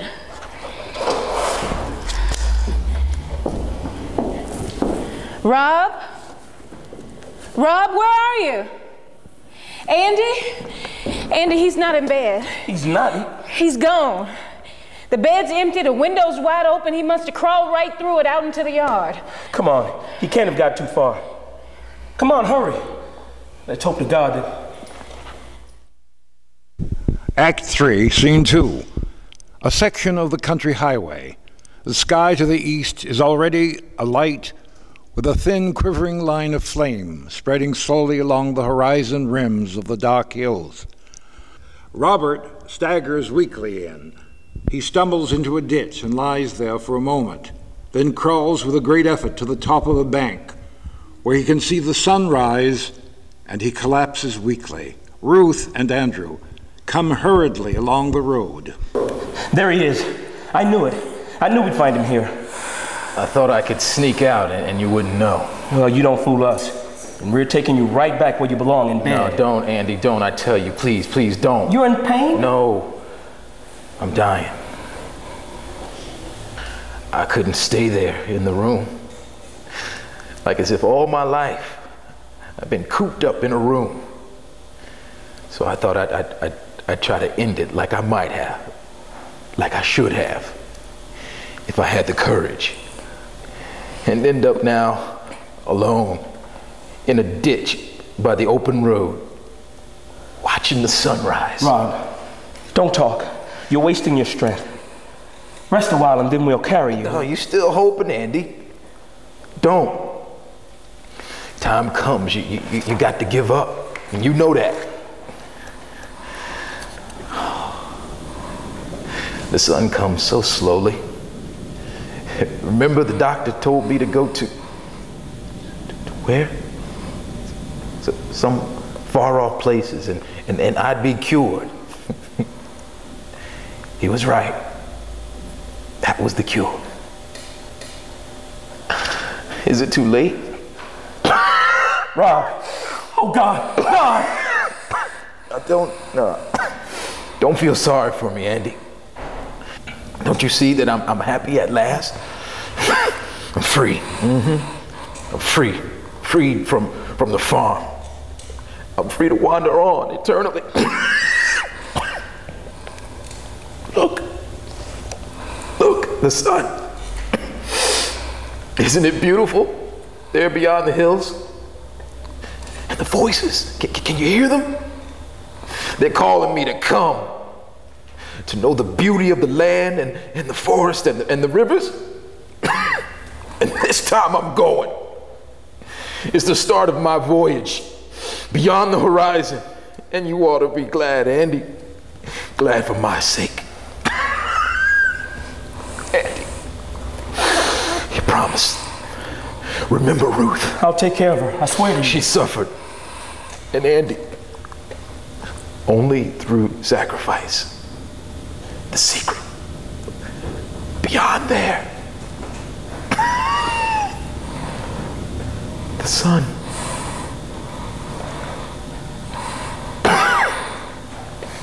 Remember. He's dead. God damn you, you never told him. He was so happy without my lying to him. This is your doing, you bitch, you murderess. Don't, Andy, please. I couldn't help it, and he knew how I suffered. He told you, remember? Forgive me. For his sake. And I'll remember. We've made a mess of things. We must try to help each other. And maybe in time, we'll come to know what's right. And perhaps we